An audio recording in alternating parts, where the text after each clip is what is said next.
Hello students, आज हम लोग स्टार्ट करने जा रहे हैं नॉर्मल डिस्ट्रीब्यूशन। तो सबसे पहले हम देखते हैं कि नॉर्मल डिस्ट्रीब्यूशन के फीचर्स या उनकी प्रॉपर्टीज़ क्या क्या हैं। ठीक है, देखो नॉर्मल डिस्ट्रीब्यूशन में क्वेश्चंस को सॉल्व करने का मेथड जो है वो इनकी प्रॉपर्टीज़ के अंदर ही हमें सीखने को मिलेगा। तो सबसे पहले हम लोग देखते हैं कि नॉर्मल डिस्ट्रीब्यूशन क्या होता है, इसके क्या फीचर्स हैं, क्या प्रॉपर्टीज़ हैं, फॉर्मूला क्या है और कैसे क्वेश्चंस में हम उनको अप्लाई करते हैं। ठीक है, तो सबसे पहली प्रॉपर्टी हम लोग नॉर्मल डिस्ट्रीब्यूशन की सीखने जा रहे हैं, वो ये है normal distribution is a continuous probability distribution. अब देखते हैं कि कंटिन्यूस का मतलब क्या है। देखो, इससे पहले हमने बाइनोमियल डिस्ट्रीब्यूशन सीखा था। तो बाइनोमियल डिस्ट्रीब्यूशन एक डिस्क्रीट प्रोबेबिलिटी डिस्ट्रीब्यूशन था। डिस्क्रीट का मतलब है कि उसमें किसी एक इवेंट की प्रोबेबिलिटी हम निकालते थे। जैसे कॉइन को हमने 10 टाइम्स टॉस किया और हम निकालते थे find the probability of 7 heads. तो एग्जैक्टली 7 की वैल्यू निकालते थे ना। तो जिसमें एग्जैक्टली एक एक चीज़ की वैल्यू निकालते हैं, that is called discrete probability distribution. और जिसमें हम आंसर एक क्लास इंटरवल या रेंज की फॉर्म में निकालते हैं, that is called continuous probability distribution. तो नॉर्मल डिस्ट्रीब्यूशन जो है ये एक कंटिन्यूस प्रोबेबिलिटी डिस्ट्रीब्यूशन है। ठीक है, तो यहाँ पर हम लोग कुछ एग्जांपल देखेंगे। कंटिन्यूस प्रोबेबिलिटी डिस्ट्रीब्यूशन का मतलब क्या है। जैसे अगर हमें फाइंड करना है probability of rainfall in a particular city, ठीक है, किसी पर्टिकुलर सिटी में प्रोबेबिलिटी ऑफ रेनफॉल निकालनी है, तो रेनफॉल जो है एक रेंज के अंदर निकालेंगे। हम ये नहीं कहेंगे कि find the probability of rainfall of 10 centimetre. ठीक है, क्योंकि देखो अगर हम एग्जैक्टली 10 सेंटीमीटर की प्रोबेबिलिटी निकालेंगे ना, तो क्या होगा कि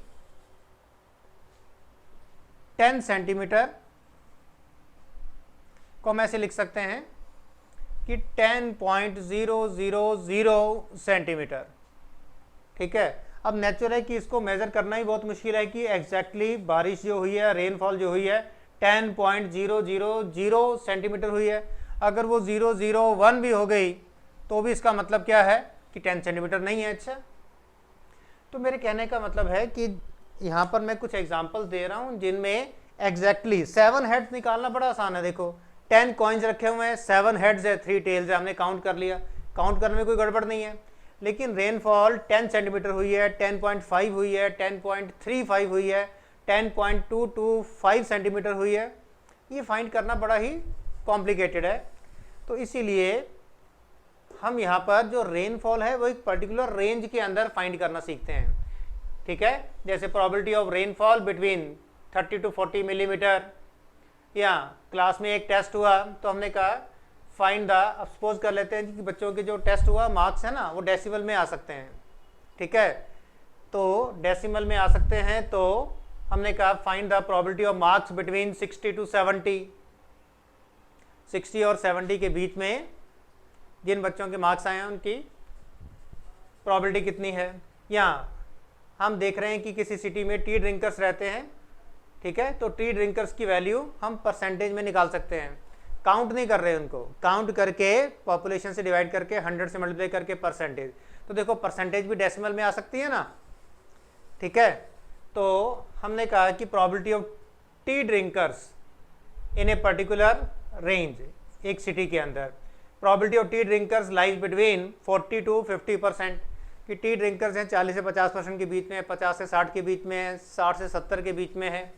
इस तरह करके हम प्रोबेबिलिटी निकालते हैं कंटिन्यूस प्रोबेबिलिटी डिस्ट्रीब्यूशन में। यहाँ एक और एग्जांपल यहाँ पर दिया है कि एक पर्टिकुलर कंपनी है, वहाँ पर बड़े सारे एम्प्लॉयज़ हैं और उनकी हाइट जो है वो हमें सेंटीमीटर में दी हुई है। अच्छा, ठीक है, देखो आपको पता होगा कि सेंटीमीटर भी यहाँ से लेकर यहाँ तक 1 सेंटीमीटर होता है।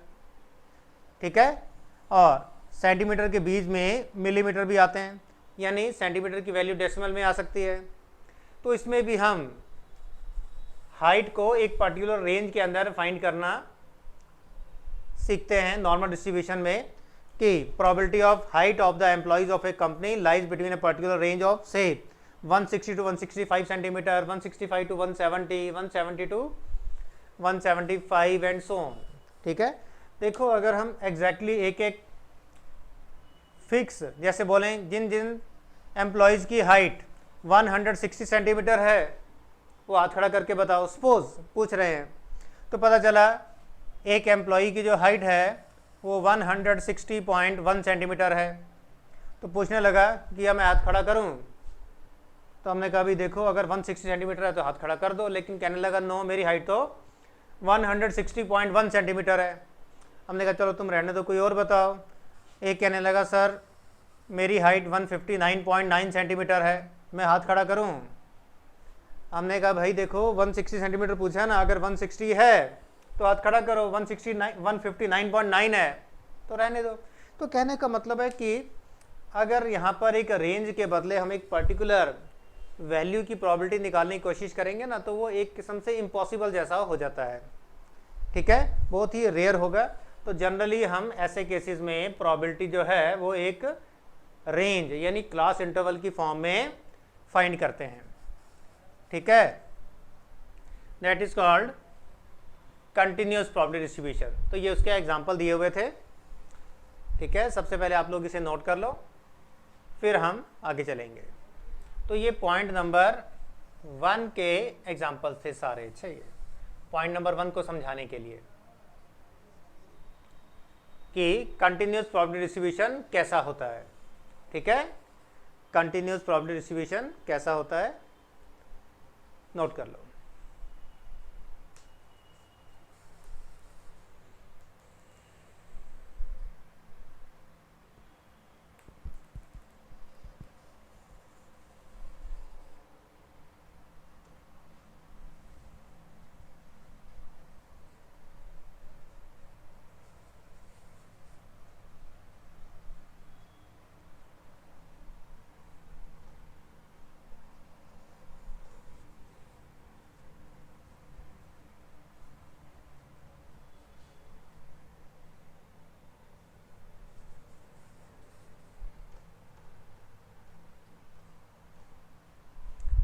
ठीक है, अभी हमने देखा कि कंटिन्यूअस प्रोबेबिलिटी डिस्ट्रीब्यूशन का मीनिंग क्या है।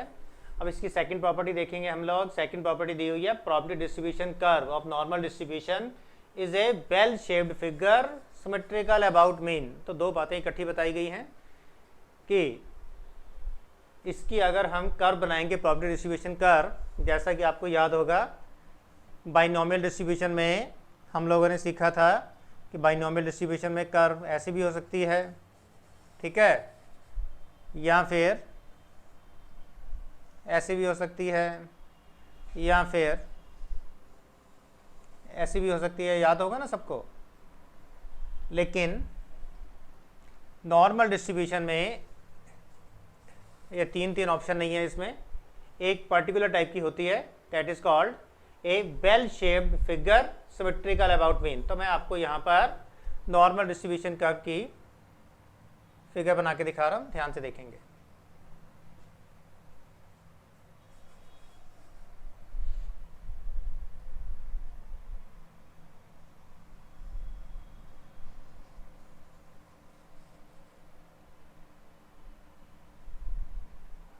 देखो ये है इसकी फिगर। तो ये किस तरह की फिगर है, ये is a bell shape figure. Bell shape का मतलब है जैसे आप लोगों ने देखा होगा मंदिर में घंटी होती है ना, ऐसे करके घंटी बजाते हैं, तो बिल्कुल वैसी है। ठीक है, ऐसे करके घंटी की तरह है। और symmetrical about mean, symmetrical about mean का मतलब है कि ये सबसे बड़ी हाइट आई है इसकी, है ना, तो ये इसका मोड कहलाता है। लेकिन इसकी एक प्रॉपर्टी में हम लोग सीखेंगे कि इसका मीन, मीडियन और मोड तीनों इक्वल हैं। अच्छा, तो जहाँ पर ये मोड है वहीं पर मीडियन है, वहीं पर मीन है, तो ये इसका मीन है। और that curve is symmetrical about mean. Symmetrical का मतलब है इस मीन की इस तरफ जैसी फिगर है वैसी ही इस तरफ है। ठीक है, that is called symmetrical curve. तो ये हमने इसकी सेकंड प्रॉपर्टी सीखी जिसमें लिखा हुआ था कि it is a bell shaped figure symmetrical about mean. Third देखेंगे, its range is -∞ to +∞। It means it does not touch the X axis. ठीक है, तो ये नीचे एक्स एक्सिस है, तो कर्व जो है एक्स एक्सिस को टच नहीं करती, ये धीरे धीरे करके नीचे नीचे नीचे होती रहती है, लेकिन इसको कभी भी टच नहीं करती है। तो ये जितनी हाइट आपको नज़र आ रही है ना, तो ये अभी और नीचे जाएगी, और नीचे और नीचे और नीचे, लेकिन कभी टच नहीं करेगी। ऐसे ही लेफ्ट साइड में होगा। ठीक है, तो थर्ड प्रॉपर्टी हमने इसकी सीखी है कि जो कर्व है ये कभी भी एक्स एक्सिस को टच नहीं करती है, हमेशा डिक्रीज डिक्रीज डिक्रीज होती जाती है, लेकिन कभी टच नहीं करती। फोर्थ प्रॉपर्टी में क्या बताया हुआ है, X axis is an asymptote of the curve. Asymptote क्या होता है? गुड क्वेश्चन, देखते हैं हम लोग। ठीक है, अब मैं आपको बता रहा हूँ एसिम्पटोट का मीनिंग क्या है। यहाँ सिखा रहा हूँ, ध्यान से देखना है। सपोज अगर y is equal to 1/x, हमें एक इक्वेशन दी हुई है और कहा है कि इसका ग्राफ बनाकर दिखाओ। तो देखो ग्राफ कैसे बनेगा इसका। x की value 1 2 3 4 5 6 and so on put करेंगे हम। ये 1 है, 2 है, 3 4 5 6, और y की वैल्यू भी ये 1 2 3 4 5 6, ये मैंने वैल्यूज़ यहाँ पर लिख दी हैं। ठीक है, अब इसका अगर हम एक टेबल सा बनाएं, तो यहाँ लिख देता हूँ इसको, y is equal to 1/x। एक टेबल बनाएं जिसमें x और y की वैल्यू पुट करें, तो देखते हैं कि टेबल में क्या क्या वैल्यूज़ आएंगी।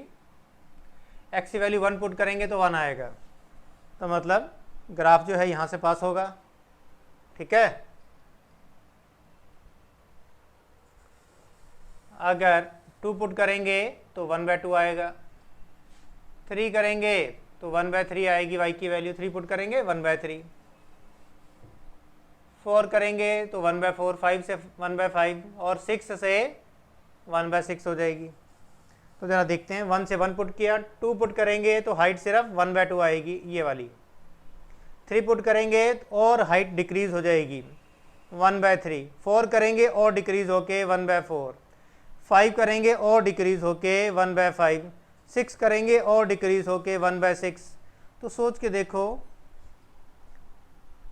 आगे बढ़ते बढ़ते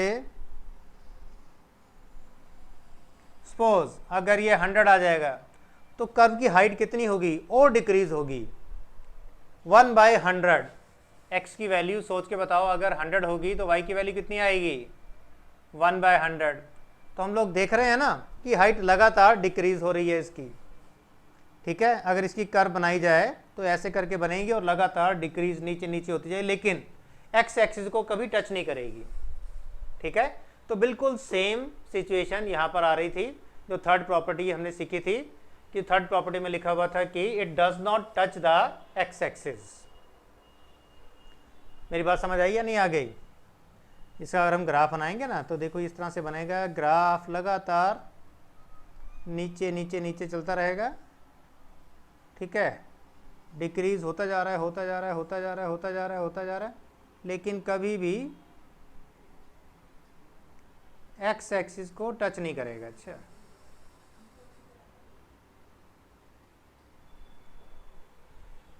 डिक्रीज। और सिमिलरली अगर हम x की वैल्यू 1/2 पुट करें तो y की वैल्यू कितनी आ जाएगी? 2 आ जाएगी। x की वैल्यू 1/2 पुट की तो y की वैल्यू 2 आ गई। तो ऐसे फिर ये ग्राफ इस तरफ जाएगा। 1/3 और छोटी वैल्यू पुट करेंगे तो ये 3 हो जाएगा। 1/4 करेंगे तो 4 हो जाएगा। तो ऐसे x की वैल्यू डिक्रीज करते चले जाएंगे, हाइट बढ़ती चली जाएगी, और जब x की वैल्यू 1/100 होगी तो y की वैल्यू 100 आ जाएगी। तो ये ग्राफ जो है इसका ऐसे करके अब y एक्सिस के भी बिल्कुल नज़दीक होता चला जाएगा, लेकिन कभी y एक्सिस को भी टच नहीं करेगा। तो ये मैंने जनरली एक एग्जांपल बताया है कि कहीं आपको लगे कि अच्छा ये तो हम पहली बार देख रहे हैं, कि एक कर्व जो है वो डिक्रीज होती चली जा रही है लेकिन एक्स एक्सिस को टच नहीं कर पा रही, तो वो जो आप कह रहे थे कि आपने कभी देखा नहीं है, तो वो आपको दिखाना चाहता था कि इससे पहले भी ऐसे बहुत सारे फंक्शंस, इक्वेशंस थी जिनका अगर हम ग्राफ बनाएं तो वो डिक्रीज होता चला जाएगा और एक्स एक्सिस को कभी टच नहीं करेगा, लेकिन एक्स एक्सिस के नज़दीक नज़दीक, नीचे नीचे नीचे नीचे नीचे होता चला जाएगा लेकिन टच नहीं करेगा। तो इसकी बड़ी इंपॉर्टेंट प्रॉपर्टी थी, तो जो मैंने आपको एक्सप्लेन करके यहाँ पर अभी दिखाई है। ठीक है, अब फोर्थ प्रॉपर्टी बताऊंगा अभी जैसे। ठीक है, थर्ड प्रॉपर्टी सीख रहे थे हम लोग कि इट्स रेंज। तो इसकी अगर रेंज देखी जाए तो यहाँ पर देखा जाए तो ये पॉजिटिव इन्फिनिटी तक जाएगा, माइनस में भी इन्फिनिटी तक जाएगा। ग्राफ जो है इसका, वो इसका नहीं है, लेकिन कम से कम ये तो देख लिया कि राइट साइड में इन्फिनिटी तक जा रहा है और टच नहीं करेगा। ठीक है, इसका इससे कोई यूज़ नहीं था, ये सिर्फ आपको ये दिखा रहा था कि नॉर्मल डिस्ट्रीब्यूशन से पहले भी ऐसे बड़े सारे फंक्शंस होते थे जिनका ग्राफ बनाया जाए तो वो कभी ख़त्म ही नहीं होता था। ठीक है, आगे देखते हैं। अब हम देखेंगे कि ये एसिम्पटोट क्या होता है। ठीक है, यहाँ पर बता रहा हूँ, ध्यान से फिर से देखना है एसिम्पटोट क्या होता है। देखो, अगर ग्राफ के ऊपर हमें एक कर्व दी हुई है और कोई लाइन इस कर्व को ऐसे टच करके निकल जाए तो उस लाइन को क्या कहते हैं हम? बताओ सब बच्चे, क्या कहते हैं इसे? इसे हम कहते हैं tangent. This line is a tangent to the curve. ठीक है, मालूम है सबको? और देखते हैं कि अगर कोई लाइन जो है वो किसी कर्व को ऐसे करके काट के निकल जाए, ये कर्व थी और ये इसने इसको काट के चली गई, इस लाइन को क्या कहते हैं मालूम है किसी को? तो जब एक लाइन किसी कर्व को काट के निकल जाती है उसे हम कहते हैं सीकेंट। तो आपको नए नए नाम बता रहा हूँ, हो सकता है आपको पता हो। तो उसी रेंज के अंदर, मतलब उसी सीक्वेंस में एक नाम आएगा एसिम्पटोट, अब बताऊंगा अभी। लेकिन एक लाइन कर्व को टच करके निकल जाए उसे क्या कहते हैं हम? टेंजेंट। एक लाइन कर्व को काट के निकल जाए उसे क्या कहते हैं हम? सीकेंट। अब देखते हैं, एक और ग्राफ बना रहा हूँ। अब अगर एक कर्व हमें दी हुई है और एक लाइन कर्व के नज़दीक नज़दीक नज़दीक नज़दीक होती चली जा रही है, लेकिन वो लाइन कभी भी उस कर्व को टच नहीं कर पाएगी, लेकिन बस नज़दीक होती जा रही है। ये कर्व जा रही है, ये लाइन जा रही है, इसके नज़दीक नज़दीक होती जा रही है, लेकिन कभी टच नहीं करेंगे। अच्छा, इसको तो ऐसी लाइन को हम क्या कहते हैं? ऐसी लाइन को हम कहते हैं एसिम्पटोट। तो एक्स एक्सिस जो है दैट इज एसिम्पटोट।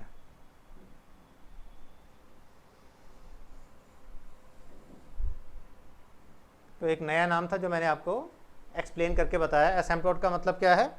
एक ऐसी लाइन जो कर्व को टच करने की कोशिश कर रही है लेकिन कभी कर नहीं पाएगी, बस हमेशा जितना आगे जाएंगे उतना कर्व के नज़दीक होती जाएगी, डिस्टेंस दोनों के बीच में कम होता चला जाएगा, लेकिन इनफाइनाइट पर जाकर टच करेगी, उससे पहले कभी टच नहीं करेगी। ऐसी लाइन को हम कहते हैं एसिम्पटोट। तो नॉर्मल डिस्ट्रीब्यूशन कर्व में जो एक्स एक्सिस है, नीचे वाली जो लाइन है, ये क्या है? Is an asymptote of the curve. तो एक्स एक्सिस इस कर्व का एक एसिम्पटोट है, जैसा मैंने यहाँ भी बताया और यहाँ भी बताया। ठीक है, एसिम्पटोट का मीनिंग समझ आ गया? तो मतलब थर्ड और फोर्थ प्रॉपर्टी सेम ही थी, एक ही बात को दो अलग ढंग से बताया है। लेकिन ऑब्जेक्टिव टाइप क्वेश्चन में अगर कई बार एग्जाम में आ सकता है कि नॉर्मल डिस्ट्रीब्यूशन कर्व में x axis is N dash of the curve, क्या होता है? ठीक है, उसमें ऑप्शन में आ जाए टेंजेंट आ जाए, सीकेंट आ जाए, कोड आ जाए, एसिम्पटोट आ जाए, एटसेट्रा। ठीक है, तो आपको चूज करना है कौन सा आंसर सही है। तो सही कौन सा आंसर होगा? एसिम्पटोट। क्लियर? नोट कर लो, फिर मैं बिठाऊंगा। अच्छा, इसे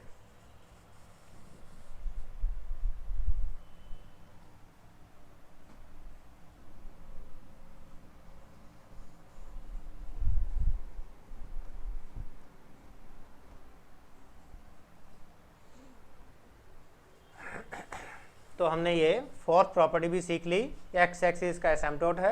और फिफ्थ हमने पहली सीख ली थी, इसका मीन मीडियन मॉड तीनों इक्वल ही हैं। तो जितने भी सिमेट्रिकल डिस्ट्रीब्यूशंस होते हैं, चाहे नॉर्मल हो चाहे कोई और भी हो, ठीक है, अगर वो सिमेट्रिकल है तो उसका मीन मीडियन मॉड हमेशा इक्वल ही होगा। तो 5 प्रॉपर्टीज हमने सीख ली, ठीक है। अब इसके बाद 6th और 7th आ रही हैं, ये हम अभी थोड़ी देर में सीखेंगे। अब मैं आपको एक नई बात बता रहा हूँ, ध्यान से देखते हैं उसको। वो ये है कि नॉर्मल डिस्ट्रीब्यूशन में ना हम ये एज्यूम कर लेते हैं कि जो नॉर्मल डिस्ट्रीब्यूशन कर्व है, इसके अंदर जो टोटल एरिया आ रहा है, ये सारा area, this area is treated as 1 unit. पूरे एरिया को हमने 1 यूनिट मान लिया। 1 यूनिट का मतलब है कि जितना भी एरिया है वो 1 के बराबर है। अच्छा, ठीक है, मतलब इतना एरिया 1 होता है। हो सकता है आप लोगों को समझ नहीं आ रहा हो, कोई बोले कि नहीं, इनके एरिया अगर हमने फाइंड किया तो वो 40 आया तो 1 कैसे हो गया। तो हमने कहा भाई जितना भी एरिया आया हमारी भाषा में उसी को 1 कहते हैं। अब ये मान लो कि जो 40 है वो 40 नहीं है, जिसे तुम 40 समझ रहे हो वो 40 नहीं है, वो 1 है। क्लियर। तो हमें अपनी भाषा में नॉर्मल डिस्ट्रीब्यूशन की अपनी भाषा में इसे डिफाइन करना है। तो जितना भी इसका एरिया है वो 1 है। तो अगर सोच के बताओ कि अगर ये सारा एरिया 1 है तो इतना सा एरिया कितना हो गया, यहाँ से लेकर यहाँ तक ये हो गया हाफ, और क्या 1/2 0.5 हो गया। और यहाँ से इधर का एरिया कितना हो गया, वो भी 0.5 हो गया।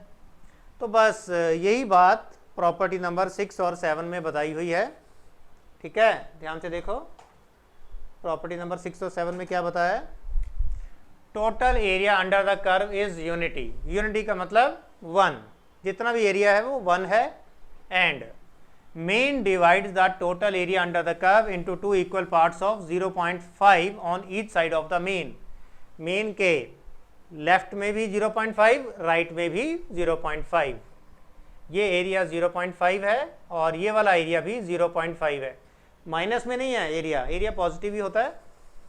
और टोटल एरिया दोनों को मिलाकर बन गया 1। अब नॉर्मल डिस्ट्रीब्यूशन में जो हम प्रोबेबिलिटी फाइंड करते हैं ना, तो वो प्रोबेबिलिटी भी इसी कर्व के एरिया के अकॉर्डिंग ही निकलेगी, ठीक है। इसलिए मैंने बताया था ना कि ये एक कंटिन्यूस प्रोबेबिलिटी डिस्ट्रीब्यूशन है और प्रोबेबिलिटी एक रेंज के अंदर फाइंड करेंगे। समझ आ गया। जैसे वो रेंज यहाँ से यहाँ लाई कर रही है, तो यहाँ से लेकर यहाँ तक का जितना एरिया हो गया, ठीक है, यहाँ से यहाँ तक जितना एरिया हो गया वो उसकी प्रोबेबिलिटी हो जाएगी। तो ये सब कुछ हम एरिया के बेसिस पर ही फाइंड करेंगे। या x की वैल्यू हमें दी हुई होगी, suppose 0, 10, 20, 30, 40, 50, 60, 70, 80, 90, 100, 110, 20 and so on infinity तक जा रहा है। तो इसमें x की किन्हीं दो वैल्यूज़ के बीच का जो एरिया बनेगा वही उसकी प्रोबेबिलिटी होगी। सीखेंगे हम लोग, चिंता मत करो उसकी। अभी आप सिर्फ प्रॉपर्टीज़ के बारे में ध्यान दो कि हमने 7 प्रॉपर्टीज़ इसकी सीख ली हैं। एक बार रिवाइज करवा रहा हूँ, दोबारा ध्यान से सीख लो। पहला तो ये कि normal distribution is a continuous probability distribution. Continuous का मतलब क्लास इंटरवल की फॉर्म में आता है, तो इसमें प्रोबेबिलिटी भी हम क्लास इंटरवल की फॉर्म में ही फाइंड करना सीखते हैं। दूसरा, ये एक बेल शेड फिगर है और सिमेट्रिकल अबाउट मीन है, यानी मीन के लेफ्ट और राइट में बिल्कुल एक जैसी फिगर है। जैसी लेफ्ट में है वैसी राइट में। इसको ऐसे कह सकते हैं कि जैसे बीच में हमने एक आईना रख दिया हो, तो जैसी फिगर यहाँ नज़र आ रही है वैसी इधर नज़र आएगी। That is called symmetrical. Bell shaped का मतलब है कि जैसे हमारा देश इंडिया है और हम लोग मंदिर जाते हैं, तो मंदिर में एक कॉमन सी चीज़ है, घंटी बजाते हैं ऐसे करके, ठीक है। तो घंटी सब लोगों ने देखी है ना, तो इसीलिए इसको बेल के साथ कंपेयर कर दिया कि हाँ बेल जैसी है रियल लाइफ में। आगे देखते हैं। नेक्स्ट है कि इसकी रेंज -इन्फिनिटी से +इन्फिनिटी है, यानी this curve does not touch the X axis. X axis touch नहीं करती है, कर्व लगातार नीचे होती चली जाती है लेकिन टच नहीं करती, और इसीलिए एक्स एक्सिस को हम क्या कहते हैं, उसका टेंजेंट नहीं है ये, दैट इज कॉल्ड असेम्पटॉट। और सिमेट्रिकल होने के कारण इसका मीन मीडियन मॉड इक्वल होता है और total area under the curve is treated as unity, क्योंकि अगर उसका टोटल एरिया हम 1 एज्यूम नहीं करेंगे तो प्रॉबिलिटी कैसे निकलेगी, क्योंकि प्रॉबिलिटी एरिया के ऊपर बेसिस कर बेस्ड है, एरिया के बेसिस पर ही प्रॉबिलिटी निकालेंगे हम इसकी। ठीक है, आगे देखते हैं। Mean divide the total area under the curve into 2 equal parts of 0.5 on each side of the curve, each side of the mean. Mean के दोनों तरफ का एरिया इक्वल है, यानी कि 0.5 है। अब इसकी हम आगे और प्रॉपर्टी सीख रहे हैं। 8वीं, तो ये जो मीन है इसको हम x बार लिख लेते हैं किस्म से, है ना। x बार वैल्यू आ गई ये वाली। आगे देखते हैं।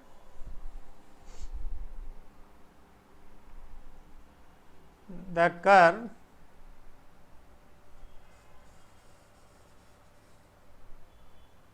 changes its shape from concave to convex at x minus standard deviation and x bar मतलब mean and x bar plus standard division. Convex to concave. एक फिगर दोबारा और बना के दिखा रहा हूँ, ध्यान से देखेंगे। देखो ये हमने इसकी बनाई थी कर्व, ठीक है, और मैंने बताया कि ये है इसका मीन। तो अगर आप ध्यान से देखोगे तो पहले ये कर्व यहाँ से मीन के पास देखेंगे तो ये ऐसे करके ऐसे आ रही है, यानी ऐसे। कैसी फिगर है इसकी, ऐसे। इसको हम कहते हैं कॉन्वेक्स, इसको हम कहते हैं कॉनकेव। लेकिन आप देखोगे कि किसी पर्टिकुलर जगह पर पहुंच के अब इसकी शेप जो है वो ऐसे हो गई है ना। पहले ऐसे थी लेकिन फिर ऐसे होगी, तो दोनों के बीच में एक जॉइंट आया होगा कि कहाँ पर इसकी शेप जो है वो चेंज हुई है। तो हमने देखा कि ये चेंज आया है यहाँ पर। पहले ही ऐसे करके कॉनकेव थी और यहाँ से ये कॉन्वेक्स हो गई। ठीक है, तो अब इसके नीचे अगर हम x की वैल्यू देखें तो पता चलेगा वो x की वैल्यू है मीन प्लस स्टैंडर्ड डिविएशन। तो ये वाला जो पॉइंट होता है इसकी वैल्यू होगी मीन प्लस स्टैंडर्ड डिविएशन। मतलब ये हुआ कि अगर हमें एक क्वेश्चन में मीन की वैल्यू दी हुई है 50 और स्टैंडर्ड डिविएशन की वैल्यू मीन की वैल्यू हमें दी है 150 और स्टैंडर्ड डिवीजन की वैल्यू दी है 20, तो ये मीन तो हो गया 150 और ये वाली वैल्यू आ जाएगी 170। तो मतलब 170 पर ये कर्व जो है अपनी शेप चेंज करेगी, कॉनकेव से कॉन्वेक्स हो जाएगी। ठीक है, समझ आ गया ना सबको। कॉनकेव क्या होता है, ऐसी वाली फिगर कॉनकेव कहते हैं और ऐसी वाली फिगर को कॉन्वेक्स कहते हैं। तो अगर आप ध्यान से देखोगे तो रियलिटी में यही तो हो रहा है। इसकी जो कर्व है पहले ऐसे गई और फिर ऐसे हो गई, ऐसे और ऐसे। तो बीच में जो डिवाइडिंग वाला पॉइंट है उसकी वैल्यू मैंने आपको बताई है, वो इसकी प्रॉपर्टीज़ के अंदर आ रहा है। राइट साइड में देखेंगे तो मीन प्लस स्टैंडर्ड डिविएशन यानी 150 प्लस 20 170, और लेफ्ट साइड में भी देखेंगे पहले फिगर ऐसी थी और फिर ये ऐसी हो गई। तो यहाँ पर अगर हम x की वैल्यू देखेंगे तो ये हो जाएगा मीन माइनस स्टैंडर्ड डिविएशन यानी 150 माइनस 20 यानी कि 130। तो मीन माइनस स्टैंडर्ड डिविएशन और मीन प्लस स्टैंडर्ड डिविएशन पर ये कर्व जो है अपनी शेप चेंज करती है। ध्यान से नोट कर लो। 8वीं प्रॉपर्टी को मैंने यहाँ पर आपको एक्सप्लेन करके बताया है। ठीक है, mean minus standard deviation and mean plus standard deviation. अब देखो आपको एक नई बात बता रहा हूँ। जैसे यहाँ पर बताया था कि range minus infinity plus infinity x axis touch नहीं करता, तो जब एक्स एक्सिस टच नहीं करता तो एक्स एक्सिस का नाम था असेम्पटोट, टेंजेंट या सीकेंट नहीं, असेम्पटोट। ऐसे ही जिस जगह पर एक कर्व अपनी शेप चेंज करती है ना, उसका भी एक पर्टिकुलर नाम होता है, ठीक है। उसका नाम आपको यहाँ बता रहा हूँ, ठीक है। उसका नाम होता है, मालूम है किसी को? That is called point of inflection. The curve changes its shape from concave to convex at the point this. These points are called point of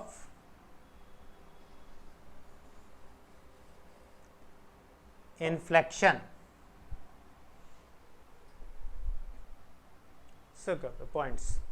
points of inflection, 2 points हैं। तो अल्टीमेटली पॉइंट ऑफ इन्फ्लेक्शन कौन कौन से हो गए? Mean minus standard deviation and mean plus standard deviation. तो question में हमें, जैसे पुराने क्वेश्चन होते थे बाइनोमियल पॉइजन वाले, तो उनमें हमें एन और पी की वैल्यू गिवन होती थी। तो नॉर्मल डिस्ट्रीब्यूशन में हमें हमेशा मीन एंड स्टैंडर्ड डिविएशन की वैल्यू गिवन होगी लाइक दिस। बस क्वेश्चन में सिर्फ ये 2 वैल्यूज बता दो तो हम सारा आंसर खुद फाइंड कर सकते हैं, किसी की भी प्रोबेबिलिटी निकाल सकते हैं। ठीक समझ आ गया? आगे देखते हैं। That's Y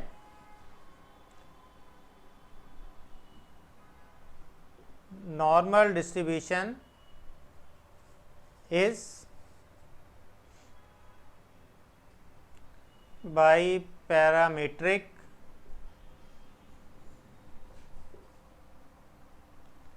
probability distribution. Biparametric का मतलब इसके 2 पैरामीटर हैं। 2 पैरामीटर का मतलब है कि ये 2 वैल्यूज़ हमें चाहिए ही चाहिए, ठीक है। उनके बेसिस पर ही हम आंसर निकालते हैं। And they are x bar and standard deviation यानी कि sigma.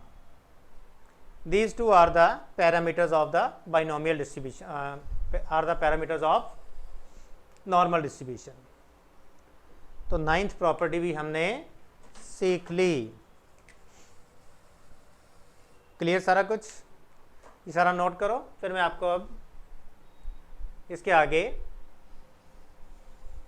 10th and so on बाकी की प्रॉपर्टीज हम लोग सीखेंगे। सारी प्रॉपर्टीज नोट कर लो, यहीं पर लिखवाऊंगा दोबारा। अच्छा, नोट कर लो।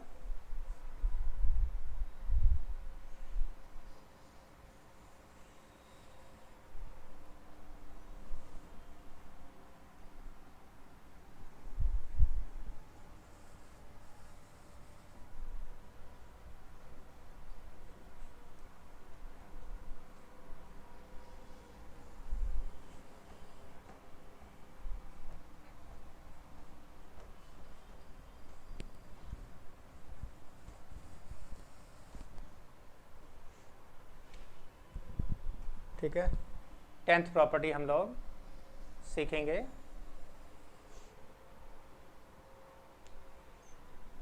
हो सकता है नंबर रॉन्ग हो गया, जो भी है, जहाँ तक हमने सीख ली हैं उसके आगे वाली प्रॉपर्टी आपको बता रहा हूँ। क्लियर? प्रॉपर्टी है the equation of the normal distribution curve is. तो मैं आपको इसकी इक्वेशन बता रहा हूँ। That is F x is equal to 1 upon standard deviation into 2 pi का root multiplied by E raise to power -1/2 x minus mean upon standard deviation whole square. That is the equation. तो ये जो curve है, इस curve की equation ये हमें दी हुई है। अच्छा, तो एक किस्म से ये हमारा फॉर्मूला भी है जिससे हम प्रोबेबिलिटी निकालते हैं। लेकिन इतना ज़्यादा परेशान होने की ज़रूरत नहीं है। तो हम इसका अभी एक सिंपल वर्जन भी सीख लेंगे जिनसे प्रॉबिलिटी आसानी से निकल जाएगी, लेकिन कम से कम हमें ये फॉर्मूला याद ज़रूर करना है। अच्छा ठीक है, F x is equal to 1 upon standard deviation into 2 pi का root into E raise to power minus half into x minus mean upon standard deviation का होल स्क्वायर। ठीक है, आगे देखते हैं। देखो भाई, मैं आपको बताना चाहता हूँ कि अगर आपको लगा कि बहुत बड़ी और कॉम्प्लिकेटेड इक्वेशन है तो ऐसा बिल्कुल नहीं है। ठीक है, हम इसके बड़े सारे स्टैंडर्ड रिजल्ट्स फाइंड करके रख लेंगे, तो वो स्टैंडर्ड रिजल्ट से ही हमेशा हमारा आंसर अपने आप ही आ जाया करेगा। इसका यूज़ फिर क्या होगा आपको बता रहा हूँ। सपोज एक छोटा सा क्वेश्चन लिख रहा हूँ। If normal distribution curve is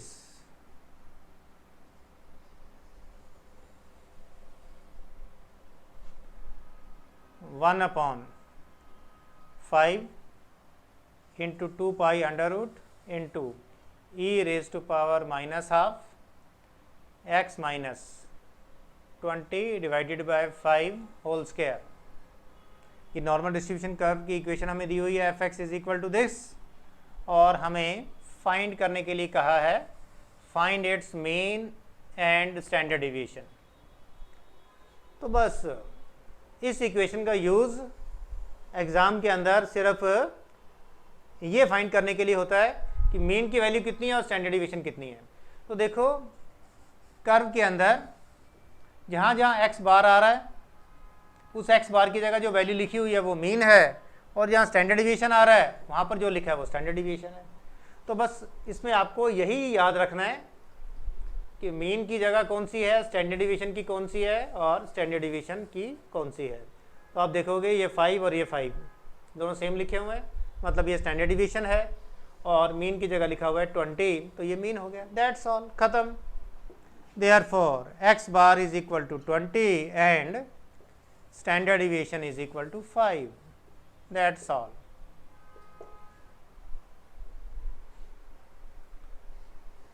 ठीक है, एरिया फाइंड करने के लिए हम कोई नया मेथड सीखेंगे, लेकिन अभी आप इस कर्व की इक्वेशन प्रॉपर्टीज में मैंने डाल दी है, नोट कर लो इसको। क्लियर सारा कुछ? बता दूं?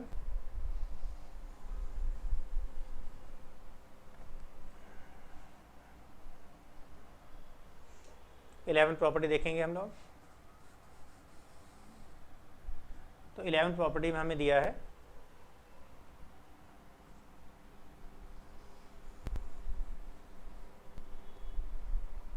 एरिया बिटवीन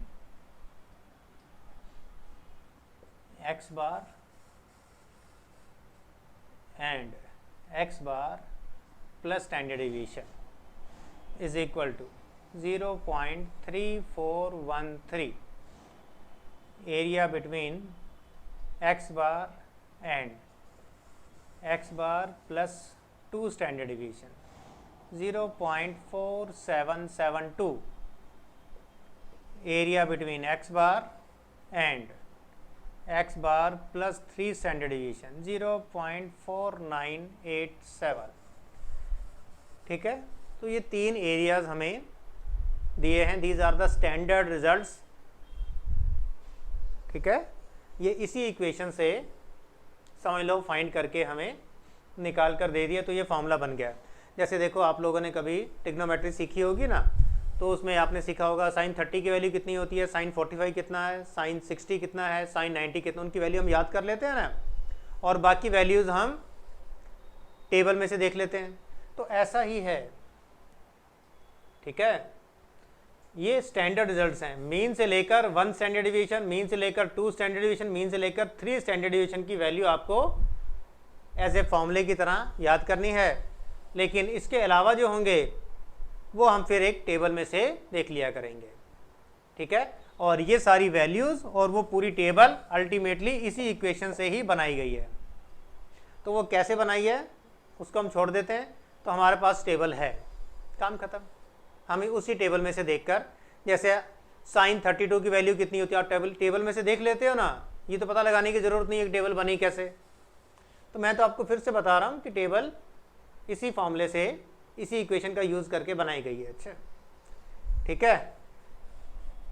तो आपको ये 3 स्टैंडर्ड रिजल्ट्स जो हैं वो याद करने हैं, ठीक है। ये मैं आपको लेफ़्ट साइड में बनाकर भी दिखा रहा हूँ।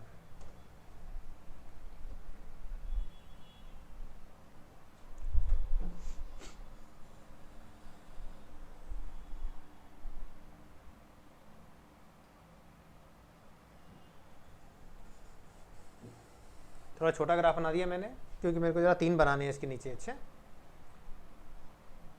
That is mean, that is 1 standard deviation, that is 2 and that is 3. Mean plus 1 standard deviation, mean plus 2 standard deviation, mean plus 3 standard deviation.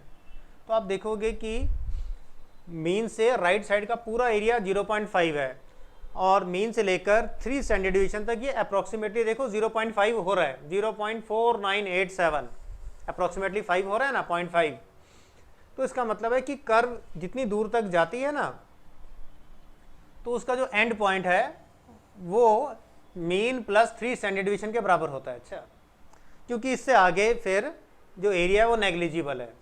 तो अगर हम इस 0.5 में से ये माइनस कर दें 3 स्टैंडर्ड डिवीजन तक का एरिया, तो बाकी जो बचेगा वो रिमेनिंग एरिया रहेगा। और रिमेनिंग एरिया ना 0.0013 आएगा। चेक करके देख लो, 0.5 में से ये माइनस कर दें 0.0013, बहुत ही कम है। अच्छा, ठीक है, दैट इज नेग्लिजिबल एरिया।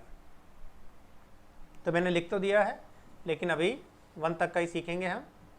1 तो पहली वाली प्रॉपर्टी है mean and mean plus standard division, यहां से लेकर यहां तक का सारा एरिया, ये वाला सारा एरिया कितना है, 0.3413, यहां से यहां तक का एरिया। आगे देखते हैं।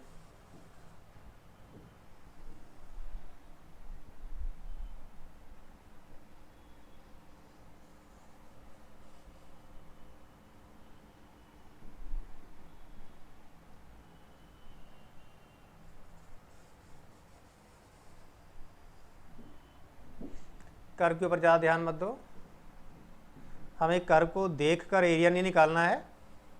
मतलब ये नहीं कि कर्व टेढ़ी होगी तो एरिया ज़्यादा हो गया, कम हो गया, एरिया जितना है उतना ही रहेगा। अच्छा, ठीक है।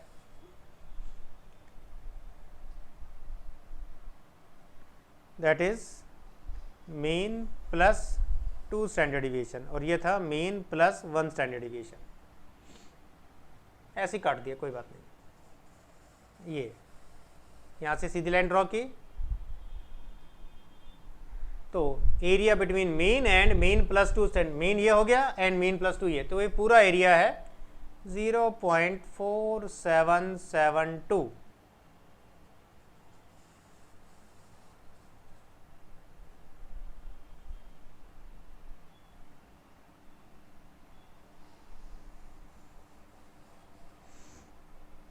तो ये सारा एरिया यहाँ से लेकर यहाँ तक 0.4772। और एक तीसरा और बता रहा हूँ,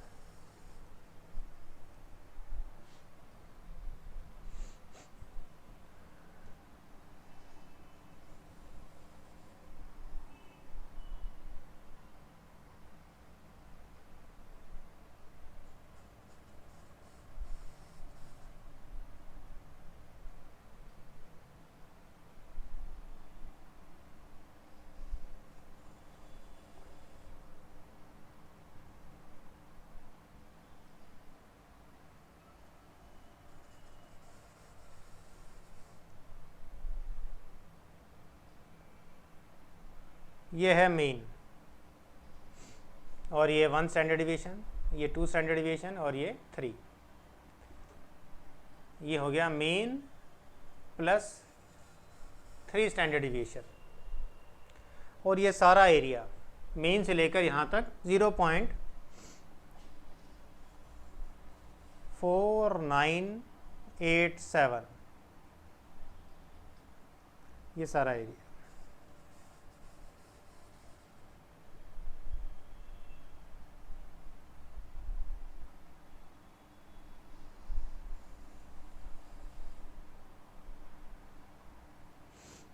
ये सारा एरिया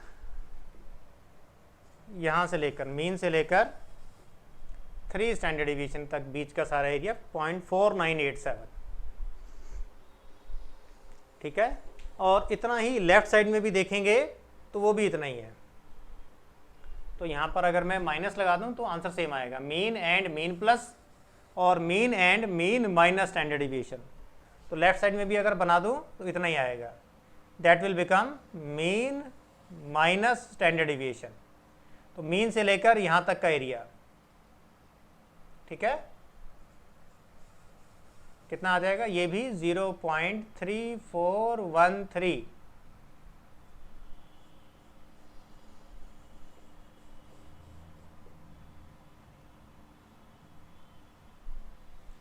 ऐसे ही मीन से लेकर मीन +2 या -2, क्योंकि देखो ना हमने सीखा था सिमेट्रिकल है, जैसा इधर है वैसा इधर है, तो दोनों एरियाज भी इक्वल होंगे। 2 पर जा रहा है ये, तो ये मीन -2 स्टैंडर्ड डिवीजन ये आ गया। और ये सारा एरिया भी 0.4772। और similarly mean and mean -3 standard deviation, ये -1 -2 -3, मीन -3 स्टैंडर्ड डिविएशन। तो यहाँ तक का सारा एरिया,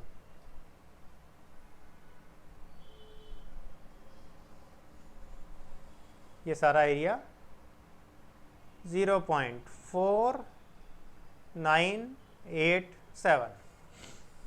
तो तीनों चार्ट मैंने यहाँ पर बनाकर दिखा दिए, ध्यान से नोट करो, ठीक है।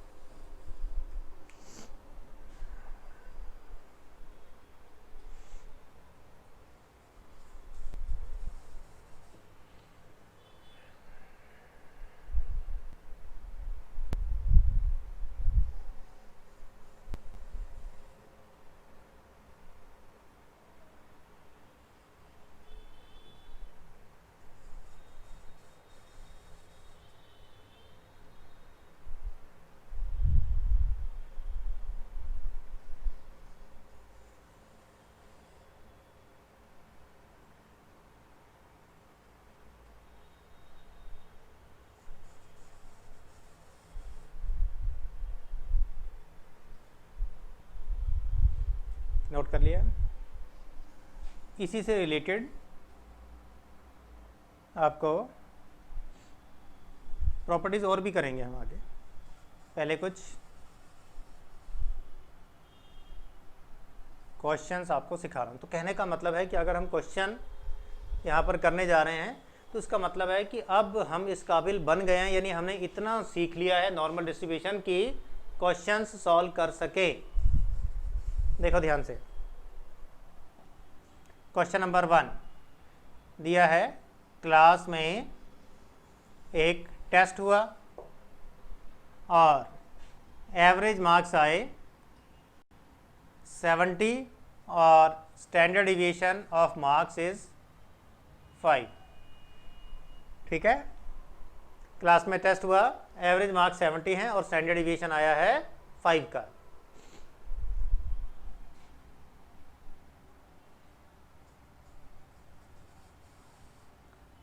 और हमें फाइंड करने के लिए कहा है, find probability of marks obtained between marks obtained by a student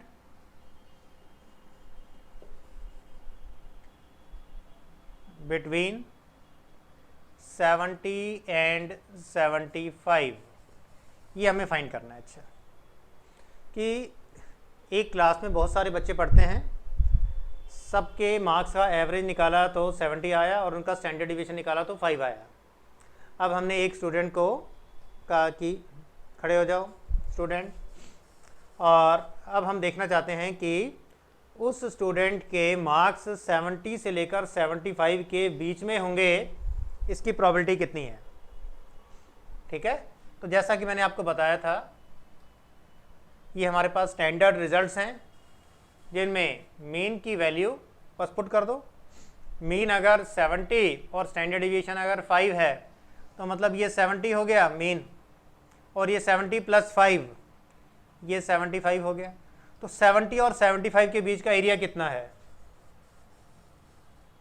70 से लेकर 75 के बीच का एरिया कितना है? 0.3413, ये वाला। तो यही इसकी प्रोबेबिलिटी है। अच्छा, that's all, 0.3413 and that's is the answer. तो देखा, क्वेश्चंस हमने सॉल्व करने शुरू कर दिए, तो मतलब हमें सॉल्व करने आ गया। अभी 11 प्रॉपर्टी सीखी हैं हमने और सॉल्व करना आ गया, लेकिन प्रॉपर्टीज अभी और भी सीखेंगे। आगे देखते हैं। ये इसका फर्स्ट पार्ट था। सपोज सेकंड पार्ट में कहा है find probability of marks obtained by a student between 70 and 80। अब 70 से 75 था, 75 to 80 आ गया। तो देखो ये 70, 75 और ये प्लस 5 का डिफरेंस और हो गया ना, एक एक स्टैंडर्ड डिवीजन बढ़ता चला जा रहा है। 5 ये 80 हो जाएगा और ये मीन प्लस 3 स्टैंडर्ड डिवीजन 85। तो इस बार हमें 70 से लेकर 80 तक का एरिया निकालना है। तो वो तो यहाँ नहीं दिया, लेकिन ये रहा। अच्छा, दैट इज 70, 75, 80। तो हमें निकालना है फाइंड द एरिया बिटवीन या प्रोबेबिलिटी ऑफ 70 टू 80। तो 70 टू 80 का जितना एरिया है उतनी प्रोबेबिलिटी है। मैंने बताया था कि इसमें प्रोबेबिलिटी एरिया की बेसिस पर निकलेगी। 0.4772।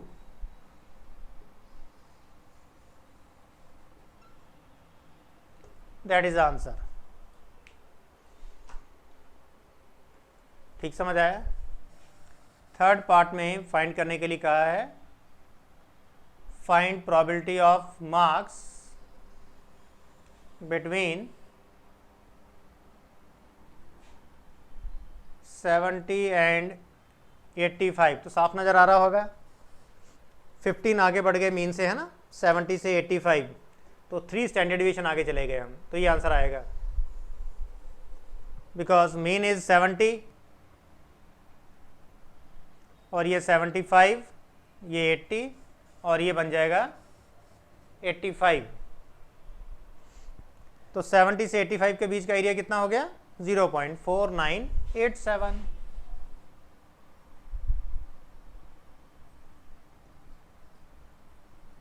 That is the answer.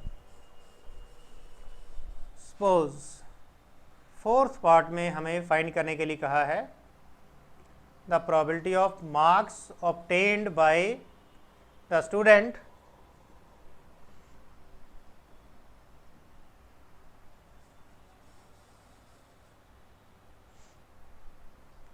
Seventy और मोर। मतलब कि 70 से लेकर इन्फिनिटी तक जितने मर्जी आ जाएं। तो सोच के बताओ, 70 से लेकर, तो जैसे देखो ये वाला हम ग्राफ देख लेते हैं। ये मीन था, तो मीन की वैल्यू हमें दी हुई है 70 और ये मोर 70 से लेकर एंड तक। अभी 3 स्टैंडर्ड आया, 4, 5, 6, 7 जितना मर्जी आया एंड तक, तो पूरा एंड तक का एरिया 0.5 होगा। ठीक है, तो इसकी प्रोबेबिलिटी आ जाएगी 0.5, 70 से लेकर ज़्यादा तक। सपोज फिफ्थ पार्ट में हमें फाइंड करने के लिए कहा है probability of marks between 65 and 70। तो आप लोग देखोगे कि अगर 65 एंड 70 है तो वो भी मीन से लेकर मीन -1 स्टैंडर्ड डिवीजन तक हो गया है ना। ये रहा 65 एंड 70, वही आंसर आज जितना 70 टू 75 है उतना ही 65 टू 70 है। 0.3413।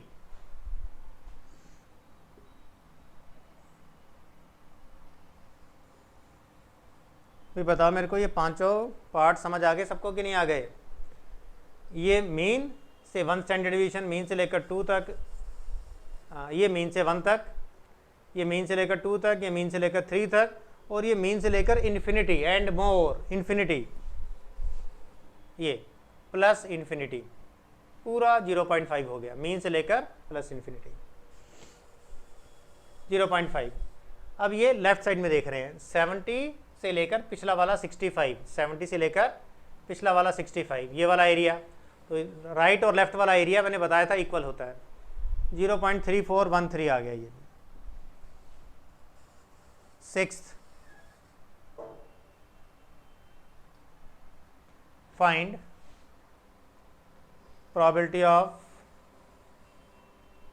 marks between 60 and 70। आप लोग बताओ 60 and 70 ये हो जाएगा, 2 स्टैंडर्ड डिवीजन कम हो गया ना, 70 से 2 कम हो गया, 5 का 1 स्टैंडर्ड डिवीजन है तो 10 का डिफरेंस आ रहा है तो 2 स्टैंडर्ड डिवीजन के बराबर हो गया, लाइक दिस। 70 यहाँ पर आता 65 और ये आ गया 60।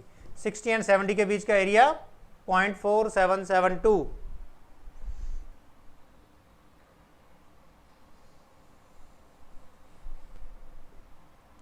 देखो क्योंकि अभी ना हमने ये 3 स्टैंडर्ड रिजल्ट सीखे हैं तो इसलिए मैं आपको वही क्वेश्चन करवा रहा हूं जिनका आंसर इन 3 स्टैंडर्ड रिजल्ट्स की हेल्प से निकल सकता है। ठीक है, एक और क्वेश्चन कर रहे हैं हम लोग। 7, find the probability of marks between 55 and 70। तो लाइक दिस 70 है तो ये -1 कम किया, 1 स्टैंडर्ड कम किया तो 65 आ गया, ये 60 और ये 55, तो ये वाला एरिया भी 0.4987 हो जाएगा। तो ये हमने इसके 7 पार्ट्स तक सीख लिया। क्लियर हो गया सारा कुछ? अब क्या है कि मैं ऊपर वाली दोनों प्रॉपर्टीज़ हटा रहा हूँ, लेकिन इस बार ज़रा नोट कर लेते हैं। हमारी 11 प्रॉपर्टीज़ हो गई। अच्छा ठीक है, अप टू 11 कंप्लीट हो गई, तो 12 से हम स्टार्ट करेंगे। अच्छा मतलब थोड़ी देर में स्टार्ट करेंगे क्योंकि सीरियल नंबर भूल ना जाए, इसलिए मैंने नोट कर लिया। आगे देखते हैं, इनको मिटाकर मैं आपको थोड़े क्वेश्चन और करवा रहा हूँ। क्वेश्चन नंबर 7 तक हो गए हमारे, 8, 9, 10 एंड सो ऑन। थोड़े क्वेश्चन और सॉल्व करेंगे इन्हीं के ऊपर बेस्ड। तो मैं इन तीनों को भी मिटा रहा हूँ क्योंकि इन तीनों में जो लिखा हुआ है वो मैंने यहाँ पर लेफ्ट साइड में नोट कर दिया। ठीक है, तो हम यहाँ से देख लेंगे और इसको मैं मिटा रहा हूँ। नोट करना है तो कर लो जल्दी से।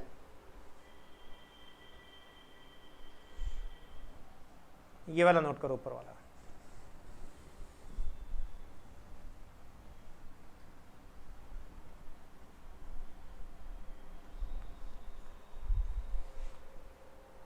सेवंथ क्वेश्चन हो गए।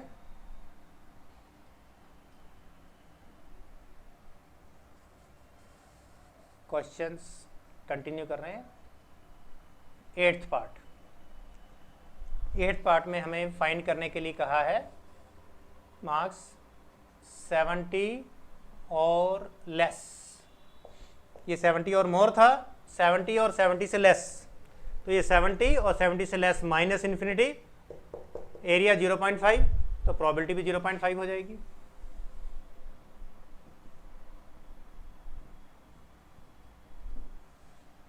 क्लियर यहां तक सारा? 9th देखते हैं। 9th में हमें फाइंड करने के लिए कहा है मार्क्स ऑब्टेन्ड बिटवीन 75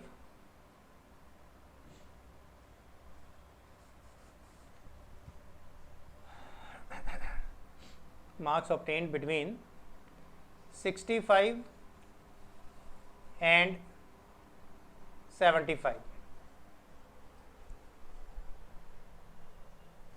तो देखो 65 एंड 75 भी हम फाइंड कर सकते हैं।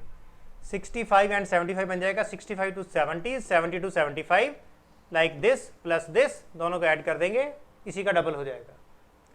ये समझ आ रहा है सबको?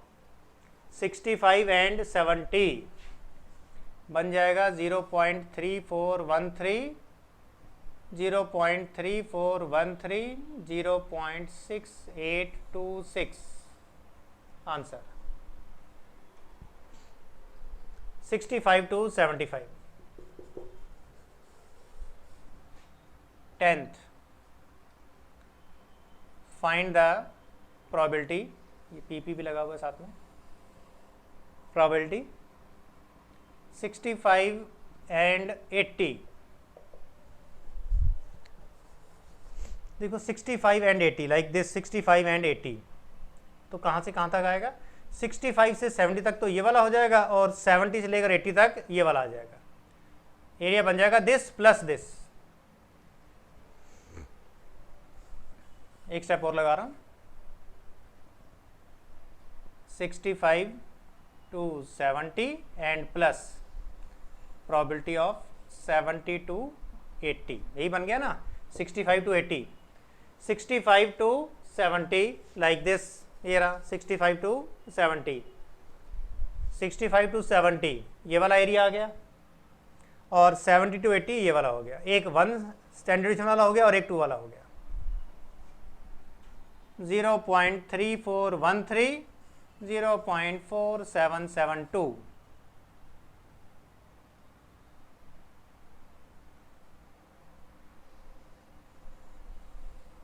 जीरो पॉइंट 8185 आंसर आ गया।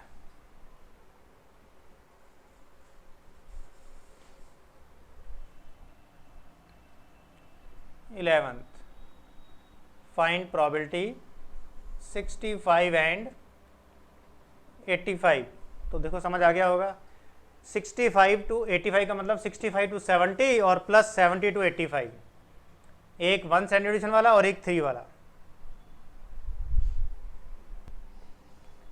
प्रोबेबिलिटी ऑफ 65 to 70 और प्लस प्रोबेबिलिटी ऑफ 70 to 85, ये 1 स्टैंडर्ड डिवीजन का बन गया, मीन से लेकर 1, 0.3413 और ये 70 से 85, 3 स्टैंडर्ड डिवीजन का डिफरेंस आ रहा है ना।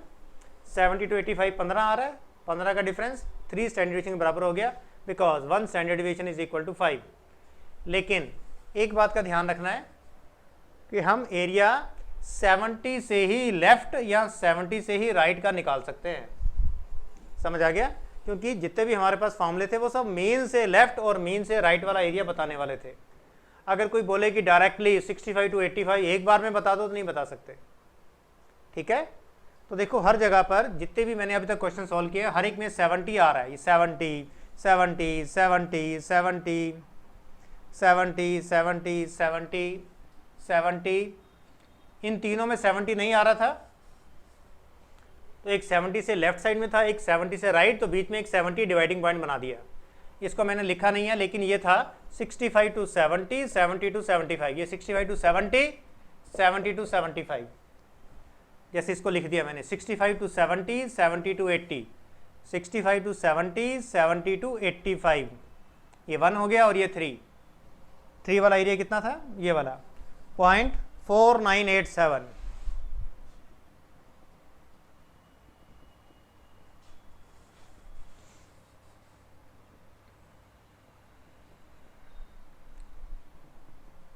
जीरो 0.8400 हो गया, 8500 के 84 हुआ, ठीक है, 8400,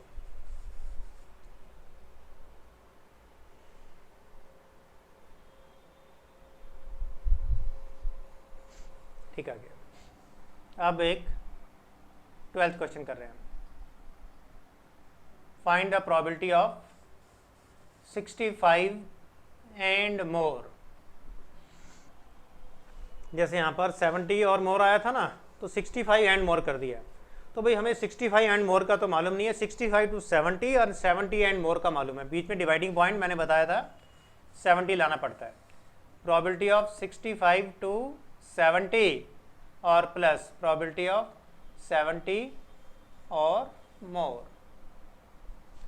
65 एंड 75 का डिफरेंस यानी 1 स्टैंडर्ड डिवीजन वाला एरिया 0.3413 और 70 टू इन्फिनिटी, 70 से लेकर इन्फिनिटी तक 0.5, दोनों को ऐड किया 0.8413, आंसर आ गया।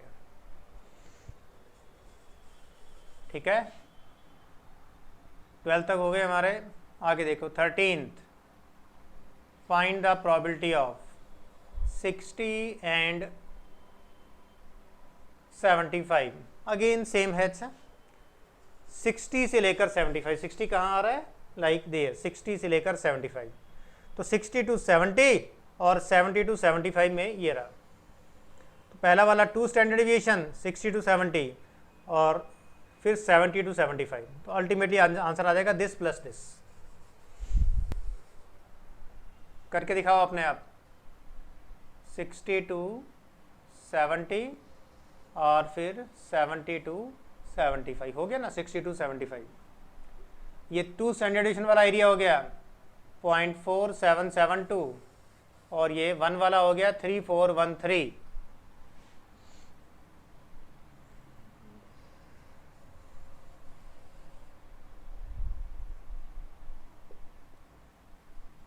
.8185 हो गया। क्लियर? तो हमने अभी इसके 13 पार्ट सीख लिए। अब मैं इसके ये नीचे वाले पार्ट्स मिटाकर और आगे चल रहा हूँ। 13 के बाद आगे 14 से कंटिन्यू करेंगे। ये याद रखना सारे आंसर, ठीक है? नोट कर लो, मिटा रहा हूँ।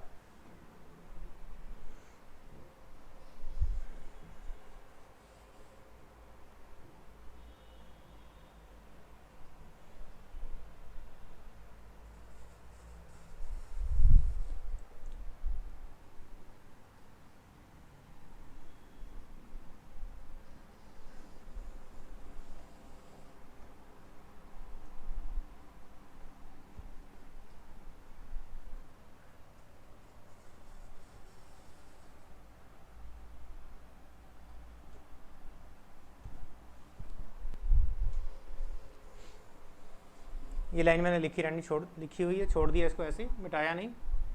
13 के बाद 14,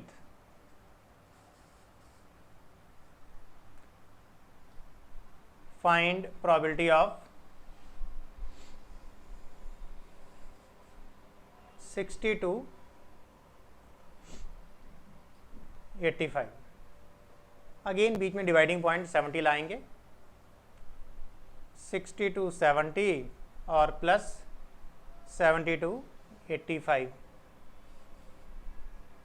यही होगा ना, 60 to 75 और 60 to 70 like this, 60 to 70, 2 standard division वाला एरिया आ गया 0.4772 और 70 to 85, 70 to 85 3 वाला हो गया, 3 वाला कहाँ, ये रहा 0.4987, दोनों को ऐड कर देंगे,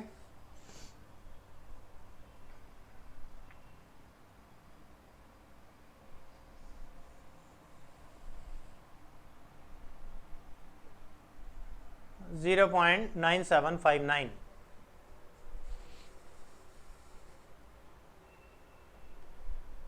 fifteenth, find the probability of 60 to infinity, 60 से लेकर इन्फिनिटी तक। तो वेरी सिंपल, 60 to 70 और प्लस 70 to इन्फिनिटी, ये वाला तो 0.5 हो जाएगा। 60 to 70, 2 स्टैंडर्ड डिवीजन का डिफरेंस आ रहा है, 60 to 70, 2 वाला आंसर है 0.4772, दोनों को ऐड करेंगे 9772। भाई क्लियर है सारा कुछ? 16th, भाई मेरे को लगता है कि आपको अच्छी तरह से समझ में आ गया होगा, बहुत ही आसान है ना? इन्हीं तीनों से ही हमने सारे आंसर बना दिए, ठीक है? देखो हो सकता है आपके मन में आ जाए कि ये 60 to 75 है, 75 के बदले 76 और 77 होता तो क्या करते? तो नेचुरल है, जैसा मैंने आपको बताया है कि ट्रिग्नोमेट्री की तरह है, कि अभी हमने सिर्फ साइन 30, 45 और 60 सपोज ये 3 आंसर याद किए हैं, तो अब इन तीनों से जितने क्वेश्चन सॉल्व हो सकते हैं वो कर रहे हैं। ठीक है, जब ये अच्छी तरह से आ जाएंगे फिर हम बाकी के सारे आंसर भी निकाल लेंगे अच्छा जो रह गए। मेरी बात क्लियर है ना? अभी हम 16 एक और क्वेश्चन सॉल्व कर रहे हैं। Find the probability of 60 to infinity सीख लिया। अब एक नई रेंज सीख रहे हैं हम जो पहले नहीं सीखी, दैट इज 75 टू 80। अब देखो अगर हमें 75 टू 80 एरिया निकालना है तो इसके बीच में तो 70 आ ही नहीं रहा जैसा कि पहले हमेशा आ रहा था, है ना? जो भी 2 नंबर लिखता था या तो 70 उसमें अंदर पहले से होता था या फिर 70 बीच में आता था, एक 70 से छोटा एक 70 से बड़ा। लेकिन इस बार क्या है कि दोनों नंबर ही 70 से बड़े आ गए, 70 मीन दोनों रेंज के बीच में नहीं आया। अब कैसे एरिया निकालेंगे, वेरी इंपॉर्टेंट। तो यहाँ से मैंने आपको बताया कि नई तरह के क्वेश्चन स्टार्ट हो रहे हैं। अच्छा, प्रोबेबिलिटी ऑफ 75 टू 80 सोच के बताओ। यहाँ से लेकर हमें बस यहाँ तक का एरिया पता लगाना है, ये वाला। तो ये कैसे निकलेगा, इतना हमें मालूम है, ये पता लगाना है। सपोज अगर हम ये मान लें कि x है तो इन दोनों का सम इसके इक्वल है, ये रहा, this plus this equal to this. ठीक है, तो x की वैल्यू अगर हम निकालें तो बन जाएगा दिस माइनस दिस। इस एरिया में से ये माइनस कर दें तो बाकी ये बचेगा, वही हमें फाइंड करना है। तो अगर तो मीन जो है वो इस रेंज के बीच में नहीं आ रहा, दोनों नंबर मीन से बड़े हैं, ठीक है, तो आंसर जो है वो प्लस करके नहीं आएगा बल्कि माइनस करके आएगा। एक नई चीज सीखी हमने, ये बनेगा प्रोबेबिलिटी ऑफ 70 टू 80 और माइनस प्रोबेबिलिटी ऑफ 70 टू 75। 70 से 80 वाली रेंज में 70 टू 75 माइनस कर देंगे तो 75 टू 80 बच जाएगा। ठीक है, तो 70 टू 82 स्टैंडर्ड डिवीजन वाला एरिया 0.4772 और ये 1 वाला 0.3413। तो दोनों को हमने माइनस किया,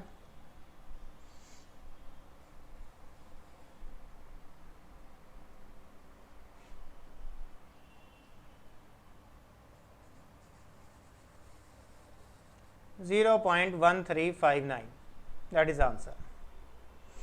ठीक है,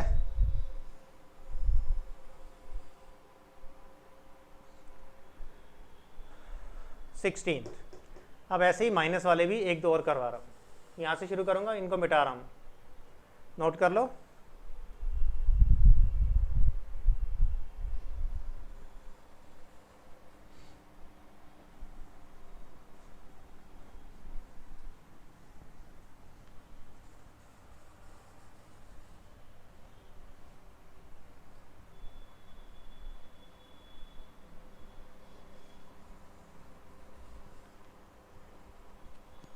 सिक्सटीन के बाद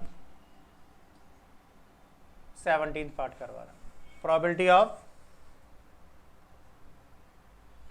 75 टू 85, सेम वही प्रॉब्लम आ गई, 75 टू 85। अब यहाँ से लेकर यहाँ तक का एरिया निकालना है, 75 टू 85, बीच में 70 नहीं आ रहा तो माइनस करने वाला है। अच्छा, ठीक है, तो कैसे होगा, 75 टू 85, पहले 70 टू 85 का एरिया निकाल के उसमें से 70 टू 75 माइनस कर देंगे, बाकी ये बच जाएगा। This area minus this area equal to this area. Probability of 70 to 85 minus probability of 70 to 75। 70 to 85 वाले टोटल एरिया में से 70 टू 75 माइनस कर दिया तो बाकी ये 75 टू 85 बच जाएगा। 70 टू 85 3 स्टैंडर्ड डिवीजन वाला एरिया 0.4987, ठीक है, और 70 टू 75 1 स्टैंडर्ड डिवीजन वाला एरिया 0.3413, 1 वाला माइनस कर दिया,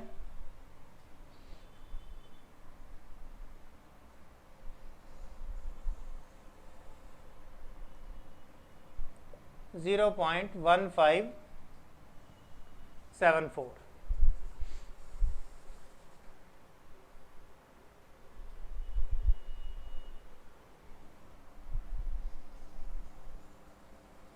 एटीनथ probability of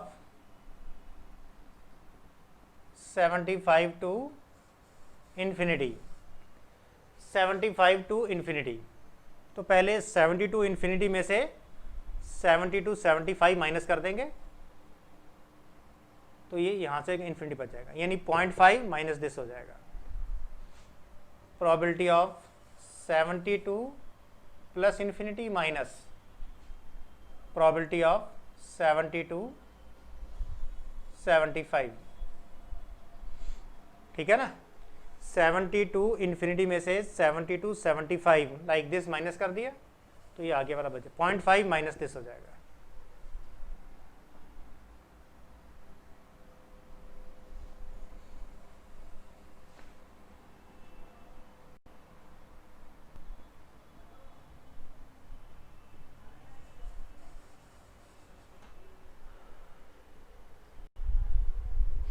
जीरो 0.1587 हो गया।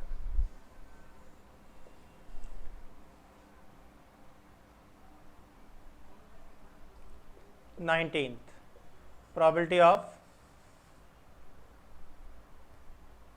80 टू 85 लाइक दिस, 80 टू 85 ये निकालना है। तो पहले 70 टू 85 में से 70 टू 80 माइनस कर देंगे, 80 टू 85 बच जाएगा, जैसे पहले भी किया है। यानी हमें ना एरिया 70 से ही फाइंड करना आता है। 70 जो है वो मेन है, हम मेन से लेफ्ट या मेन से राइट वाला एरिया फाइंड कर सकते हैं। जब तक उसमें 70 नहीं होगा हमसे आंसर नहीं निकलेगा, ठीक है। 70 टू 85 और माइनस प्रोबेबिलिटी ऑफ 70 टू 80, इसको समझ लो अच्छी तरह से। 70 टू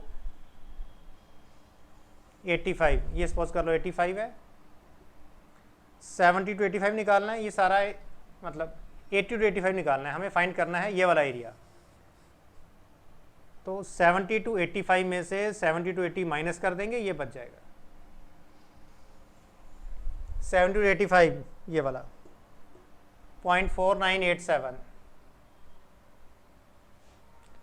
माइनस 2 वाला 4772 माइनस कर दो,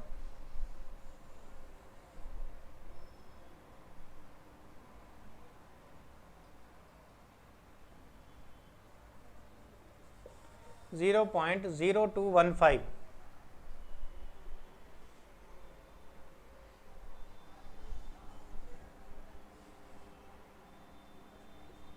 20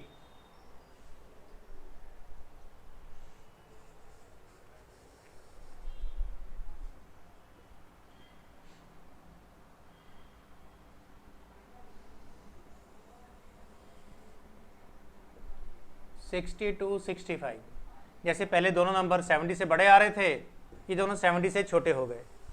तब जब दोनों नंबर 70 से बड़े या दोनों 70 से छोटे होंगे तो हमेशा माइनस करके एरिया आएगा।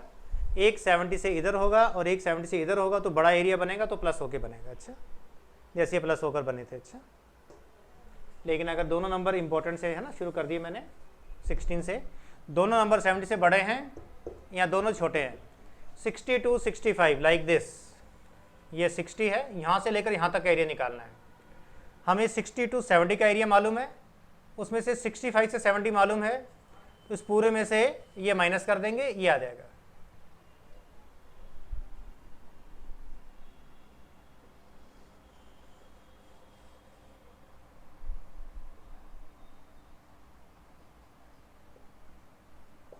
$60 to 70 माइनस 65 टू 70 ये वाला, तो 60 टू 65 बच जाएगा। 2 वाला एरिया है, 2 स्टैंडर्ड डिवीजन 0.4772 3413 माइनस करेंगे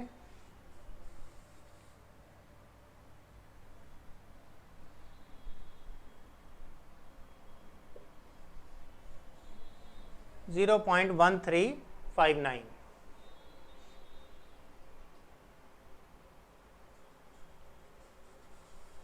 ठीक है, एक लास्ट क्वेश्चन और करवा रहा हूँ। ठीक है, ये आप लोगों को अपने आप करना है, 2 मिनट का टाइम दूंगा आपको और आप लोग बताओगे क्या आंसर आया। 55 to 65।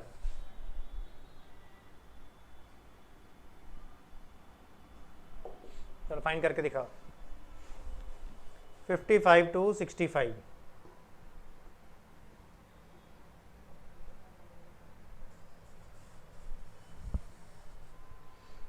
यहाँ से लेकर यहाँ तक एरिया निकालना है।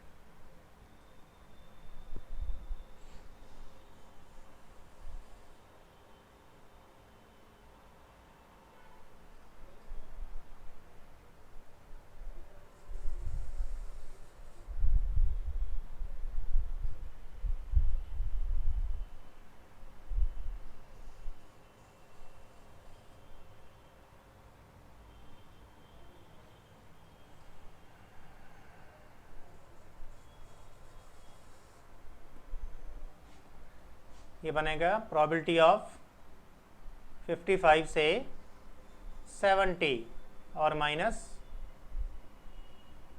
65 से 70।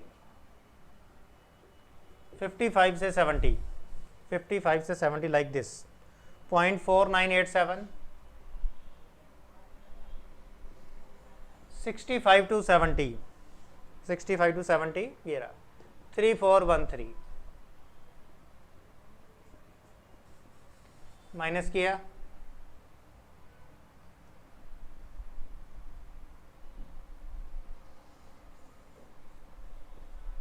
$0.1574।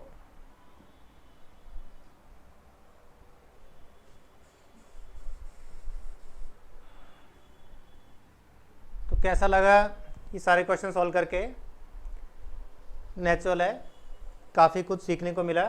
तो आप लोगों ने देखा कि हमने 11th प्रॉपर्टी का यूज़ करके एक ही प्रॉपर्टी से 21 क्वेश्चन सॉल्व कर लिए। अभी और भी कर सकते हैं, लेकिन इतने काफ़ी हैं, इतने सीख लिया तो काफ़ी हो गया।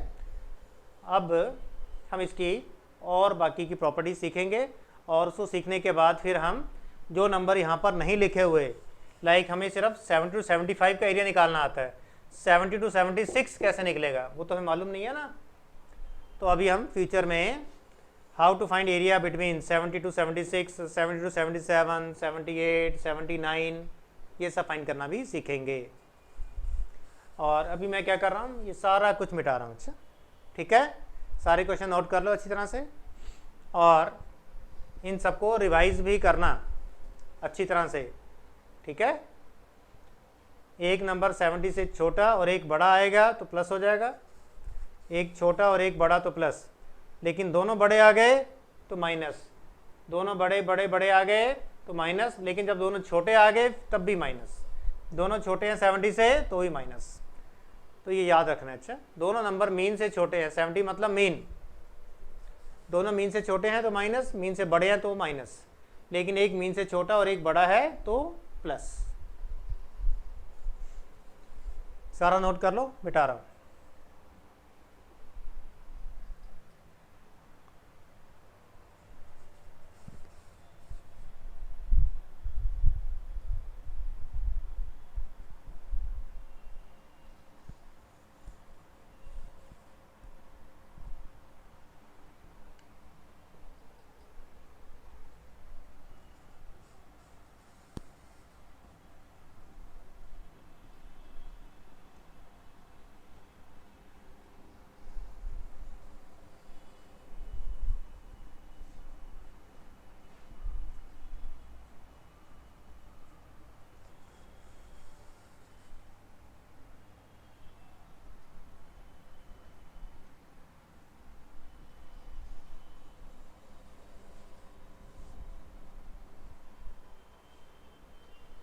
प्रॉपर्टी नंबर 12 सीखेंगे अब हम।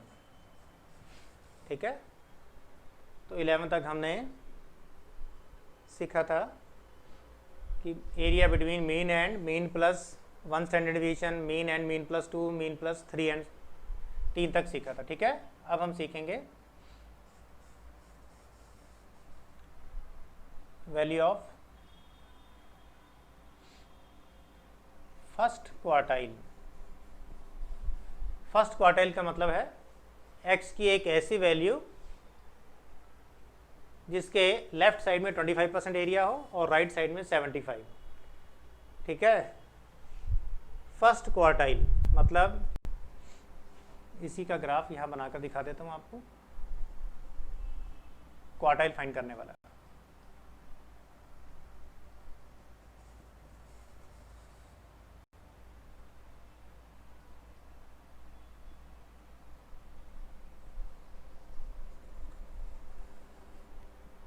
ये मीन है इसका। तो एट प्रेजेंट तो दोनों तरफ का एरिया 0.5 और 0.5 है, लेकिन हम इसके बीच में एक डिवाइडिंग पॉइंट और बनाना चाहते हैं ऐसे करके, जिससे कि इधर का एरिया 0.25 और इधर का एरिया 0.25 हो जाए। तो यहाँ पर जो x की वैल्यू आएगी वो कहलाता है हमारा फर्स्ट क्वार्टाइल। और सिमिलरली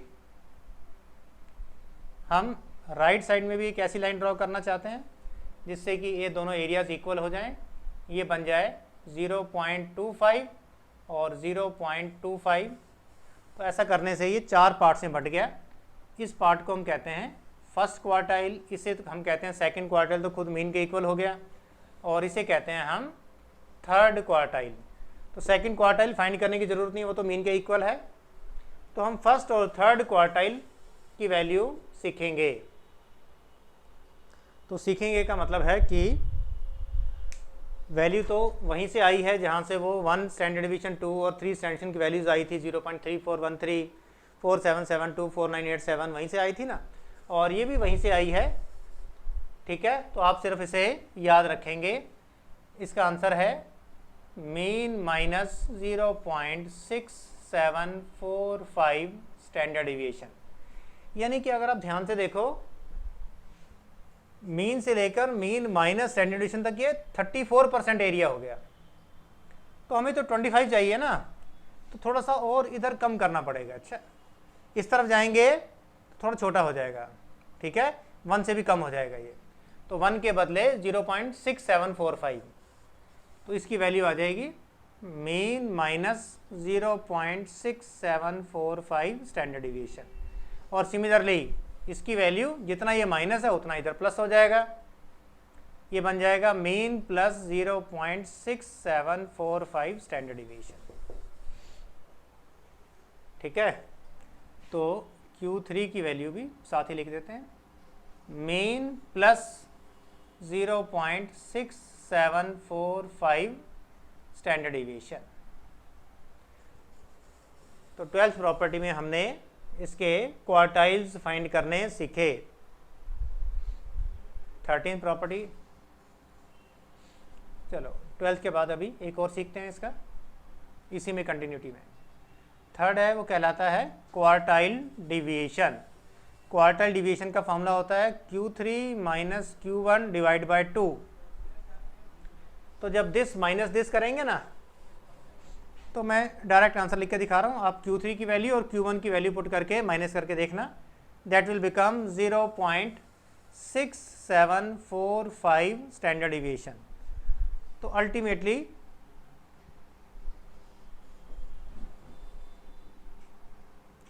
क्वार्टाइल डिविएशन की वैल्यू आ जाएगी 0.6745 स्टैंडर्ड डिविएशन। मतलब पूरा सिंप्लीफाई करके आंसर आ जाएगा। तो मैंने आगे नहीं लिखा क्योंकि फॉर्मूला हमारा ये है। एग्जाम में जब आएगा तो ये फॉर्मूला आएगा, ये और ये। आपसे पूछेंगे find the value of first quartile of normal distribution, third quartile of normal distribution, या find the value of quartile deviation. ये वाला जो ऊपर फॉर्मूला लिखा है ये बेसिक फॉर्मूला है। बेसिक का मतलब है कि कहीं भी अप्लाई हो सकता है, लेकिन हर जगह हो सकता है मतलब, लेकिन स्टैंडर्ड डिवीजन में अप्लाई करेंगे तो हमेशा ये वाला आंसर आएगा जो नीचे लिखा हुआ है। आपको चेक करके दिखा देता हूँ। Q3 की वैल्यू आ जाएगी मीन प्लस 0.6745 स्टैंडर्ड डिविएशन और फिर माइनस Q1 की वैल्यू ये माइनस एक्स बार, और माइनस होने के कारण ये साइन चेंज हो जाएगा, प्लस 0.6745 स्टैंडर्ड डिविएशन और अपॉन में 2। ऐसा करने से ये मीन और मीन कट जाएगा, दिस प्लस दिस बन जाएगा 2 टाइम दिस, और अपॉन में 2, 2 2 भी कट जाएगा, ओनली दिस आंसर आ जाएगा। इन दोनों को ऐड करेंगे तो बनेगा 2 टाइम्स 0.6745 स्टैंडर्ड डिविएशन और अपॉन में भी 2, 2 टाइम्स दिस अपॉन 2, 2 2 कटा, only this will become the answer. तो ये है हमारी 12th प्रॉपर्टी, नोट करो इसको। फिर नीचे 13th प्रॉपर्टी बता रहा हूँ, ये क्वार्टाइल डिवीएशन और क्वार्टाइल्स की प्रॉपर्टी थी। 13th प्रॉपर्टी है मीन डिवीएशन की। MD मतलब मीन डिवीएशन। मीन डिवीएशन की प्रॉपर्टी है 0.8 स्टैंडर्ड डिवीएशन, ठीक है।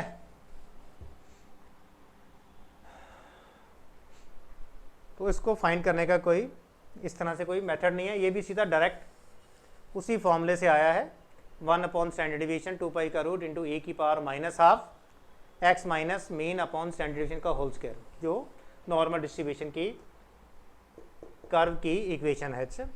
उसी को सॉल्व करके बिल्कुल जैसे साइन थीटा की टेबल होती है ना, कोस थीटा की टेबल, ऐसे ही इस नॉर्मल डिस्ट्रीब्यूशन की भी अलग अलग वैल्यूज़ पर पूरी एक टेबल बना देंगे कि अगर हमें यहाँ से लेकर 75 का एरिया निकालना है तो कितना है, 76 का निकालना है तो कितना है, 77 का कितना है, तो ऐसे करके सारी वैल्यूज़ बनी बनाई हैं। तो वहीं से ही हम ये सारी वैल्यूज़ देख रहे हैं, तो आपको अभी डायरेक्टली इन्हें याद करना है। तो ये हमारी प्रॉपर्टीज़ हो गई। 13 प्रॉपर्टीज़ में 3 पार्ट आए थे। 14th mean deviation equal to 0.8 standard deviation, ठीक है। नोट करो इनको। लेफ्ट वाला तो सिंपल है, पहले ही कर चुके हैं हम, राइट वाला नोट कर लो।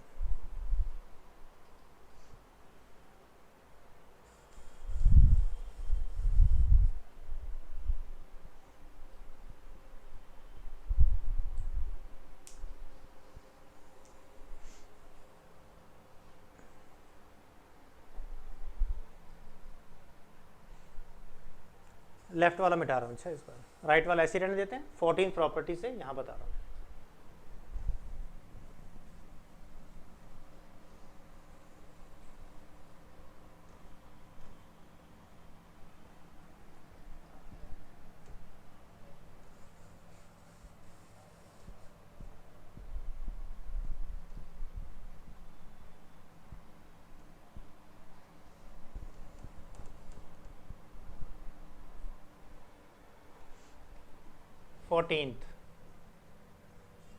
फोर्टीन प्रॉपर्टी है कि मैं आपको मेन डिविएशन, क्वार्टाइल डिविएशन और स्टैंडर्ड डिविएशन तीनों का कंबाइंड रिलेशन बता रहा हूँ, ठीक है।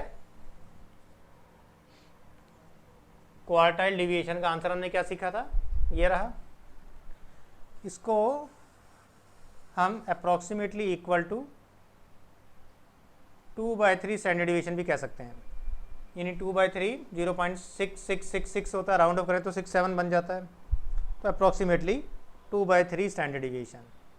और सिमिलरली मीन डिविएशन 0.8 है, तो इसको हम 4/5 स्टैंडर्ड डिविएशन लिख सकते हैं। यस बोलो। This is approximately equal to 2/3, this is approximately equal to 4/5। 4/5 divide करोगे 0.8 आ जाएगा। तो यही आंसर मैं दोबारा लिखकर एक 14th प्रॉपर्टी यहाँ बनाकर दिखाऊंगा आपको। Quartile deviation 2/3 standard deviation, mean deviation equal to 4/5 standard deviation. Therefore इन दोनों को स्टैंडर्ड डिविएशन की फॉर्म में ला रहा हूँ, इसको उल्टा करके उधर ले गए। 3/2 quartile deviation equal to standard deviation, ये इधर चला के इधर चला गया। 5/4 mean deviation equal to standard deviation. तो अब क्या है कि ये भी स्टैंडर्ड डिवीजन के इक्वल है, ये भी स्टैंडर्ड डिवीजन, तो ये दोनों भी आपस में इक्वल हो गए। तो वही लिख के दिखा रहा हूँ, 3/2 quartile deviation equal to 5/4 mean deviation, they are equal to standard deviation. Standard deviation का सिंबल है और इसके नीचे हमने लगा दिया 1। और अब हम चाहते हैं कि इनका जो ये न्यूमरेटर है वो हट जाए। तो यहाँ पर 3 आ रहा है, यहाँ पर 5 आ रहा है, तो 3 और 5 को मल्टीप्लाई किया 15। तो अगर हम इन तीनों को 15 से डिवाइड कर दें तो तीनों को डिवाइड करेंगे तो रहेंगे तो इक्वल ही, लेकिन उससे न्यूमरेटर में जो नंबर आ रहा है वो कट जाएगा।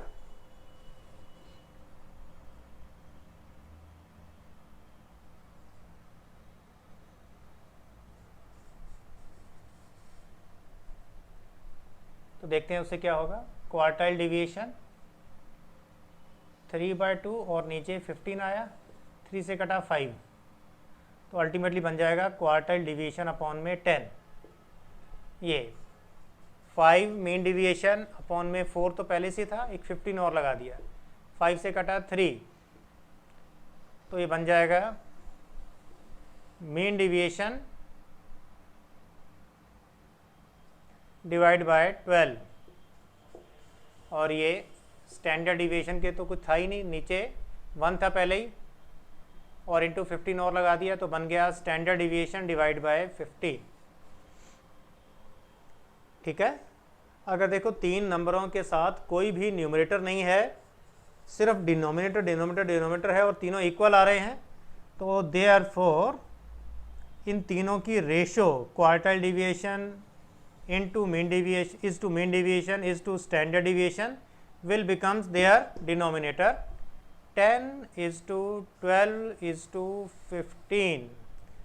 तो ये हमारी प्रॉपर्टी है। देखो मैंने आपको ये प्रूव करके दिखा दी। अच्छा,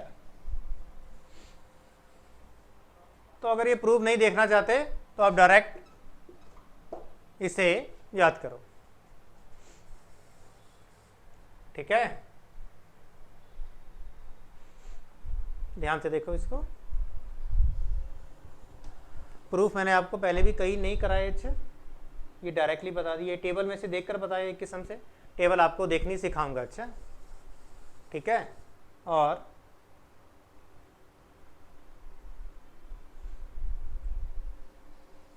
ये मैंने आपको प्रूव करके दिखा दिया। अच्छा, तो ये प्रॉपर्टी है, क्वार्टाइल डिविएशन सबसे छोटा होता है, मीन डिवीजन उससे बड़ा है, स्टैंडर्ड डिवीजन सबसे बड़ा है, और इन तीनों की रेशियो है 10:12:15। ठीक है, 10:12:15। नोट कर लो सारा कुछ।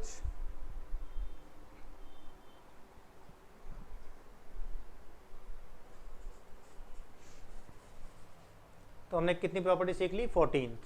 थोड़ा नोट कर लेता हूँ। और अब हम इसके बाद 15th प्रॉपर्टी और सीखेंगे। अच्छा, तो मैंने नंबर डाल दिया है।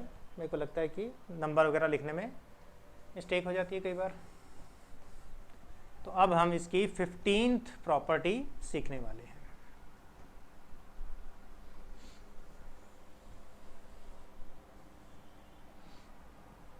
ठीक है, आप पहले इसको आराम से नोट कर लो। यहाँ पर हम लोग 15th प्रॉपर्टी सीखेंगे।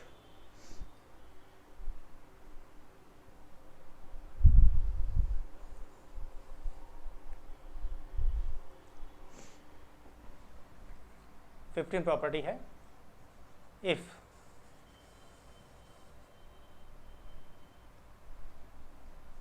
x1 and x2 are two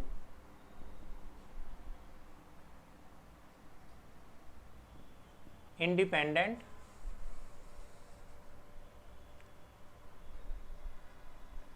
normal distributions with means x1 bar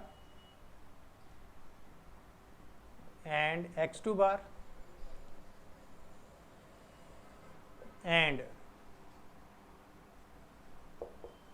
standard deviations sigma 1 and sigma 2।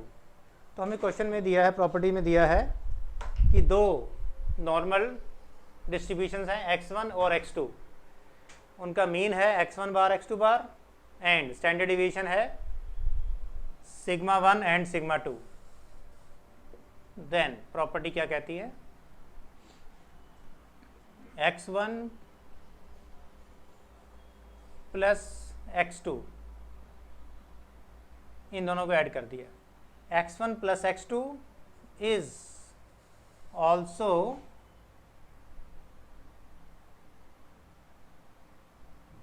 Follows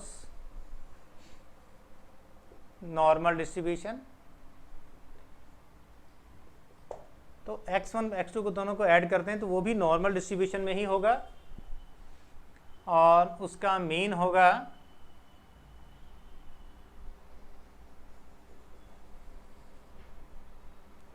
will be equal to x1 bar plus x2 bar, दोनों के मीन को ऐड कर देंगे वही इनका मीन होगा and standard deviation of x1 plus x2। तो standard deviation की वैल्यू होगी sigma 1 square plus sigma 2 square का root.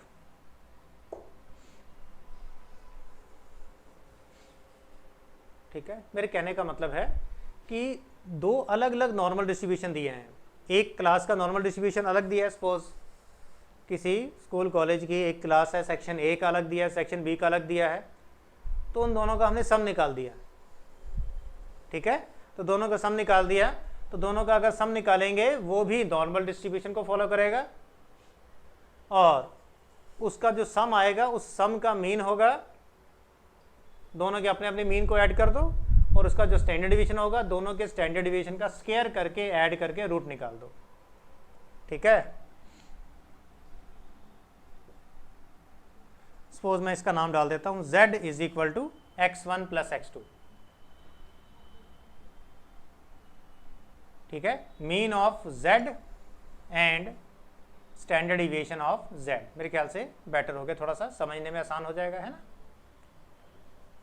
Mean of z and standard deviation of z, x1 x2 थे और हमने z पता लगा लिया। इसका एक क्वेश्चन करके दिखा रहा हूँ, यहाँ करता हूँ। अच्छा, इसको मिटा रहा हूँ, नोट कर लो सारा।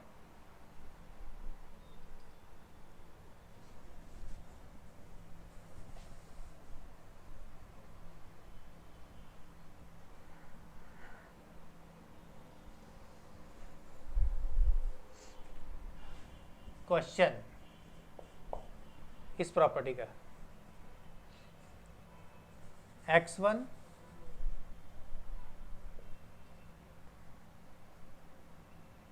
Follows normal, x1 and x2 इकट्ठा लिख देता हूँ। अच्छा, x1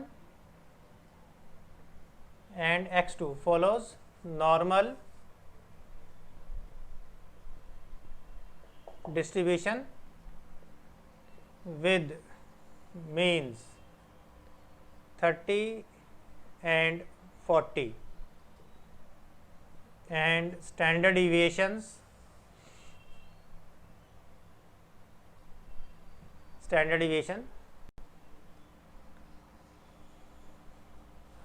5 and 7। ठीक है, और हमें फाइंड करना है द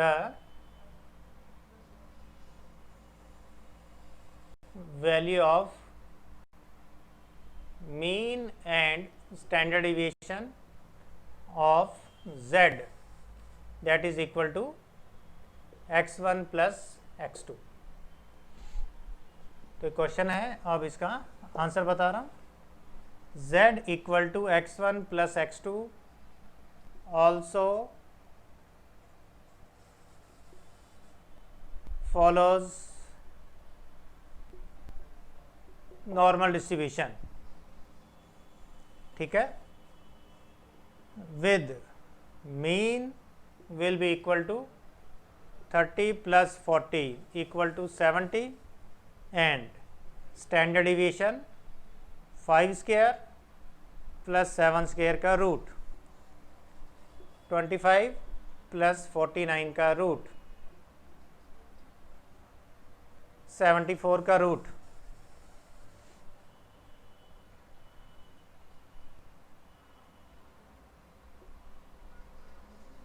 .6 अप्रोक्सीमेटली आ जाएगा। ठीक है, चेक कर लेते हैं।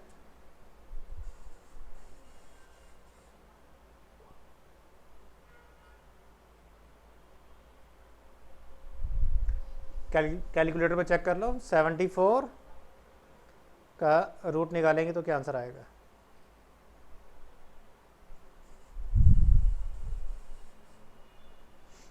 .60। ठीक आया एकदम, 8.60, दैट इज द आंसर। तो ये इस प्रॉपर्टी का यूज था। क्लियर? तो ये टोटल इतनी ही प्रॉपर्टीज हैं इसकी। ठीक है, तो ये वाली प्रॉपर्टीज थी नॉर्मल डिस्ट्रीब्यूशन की। ठीक है, तो ये वाली क्लास हम यहीं पर ख़त्म कर रहे हैं।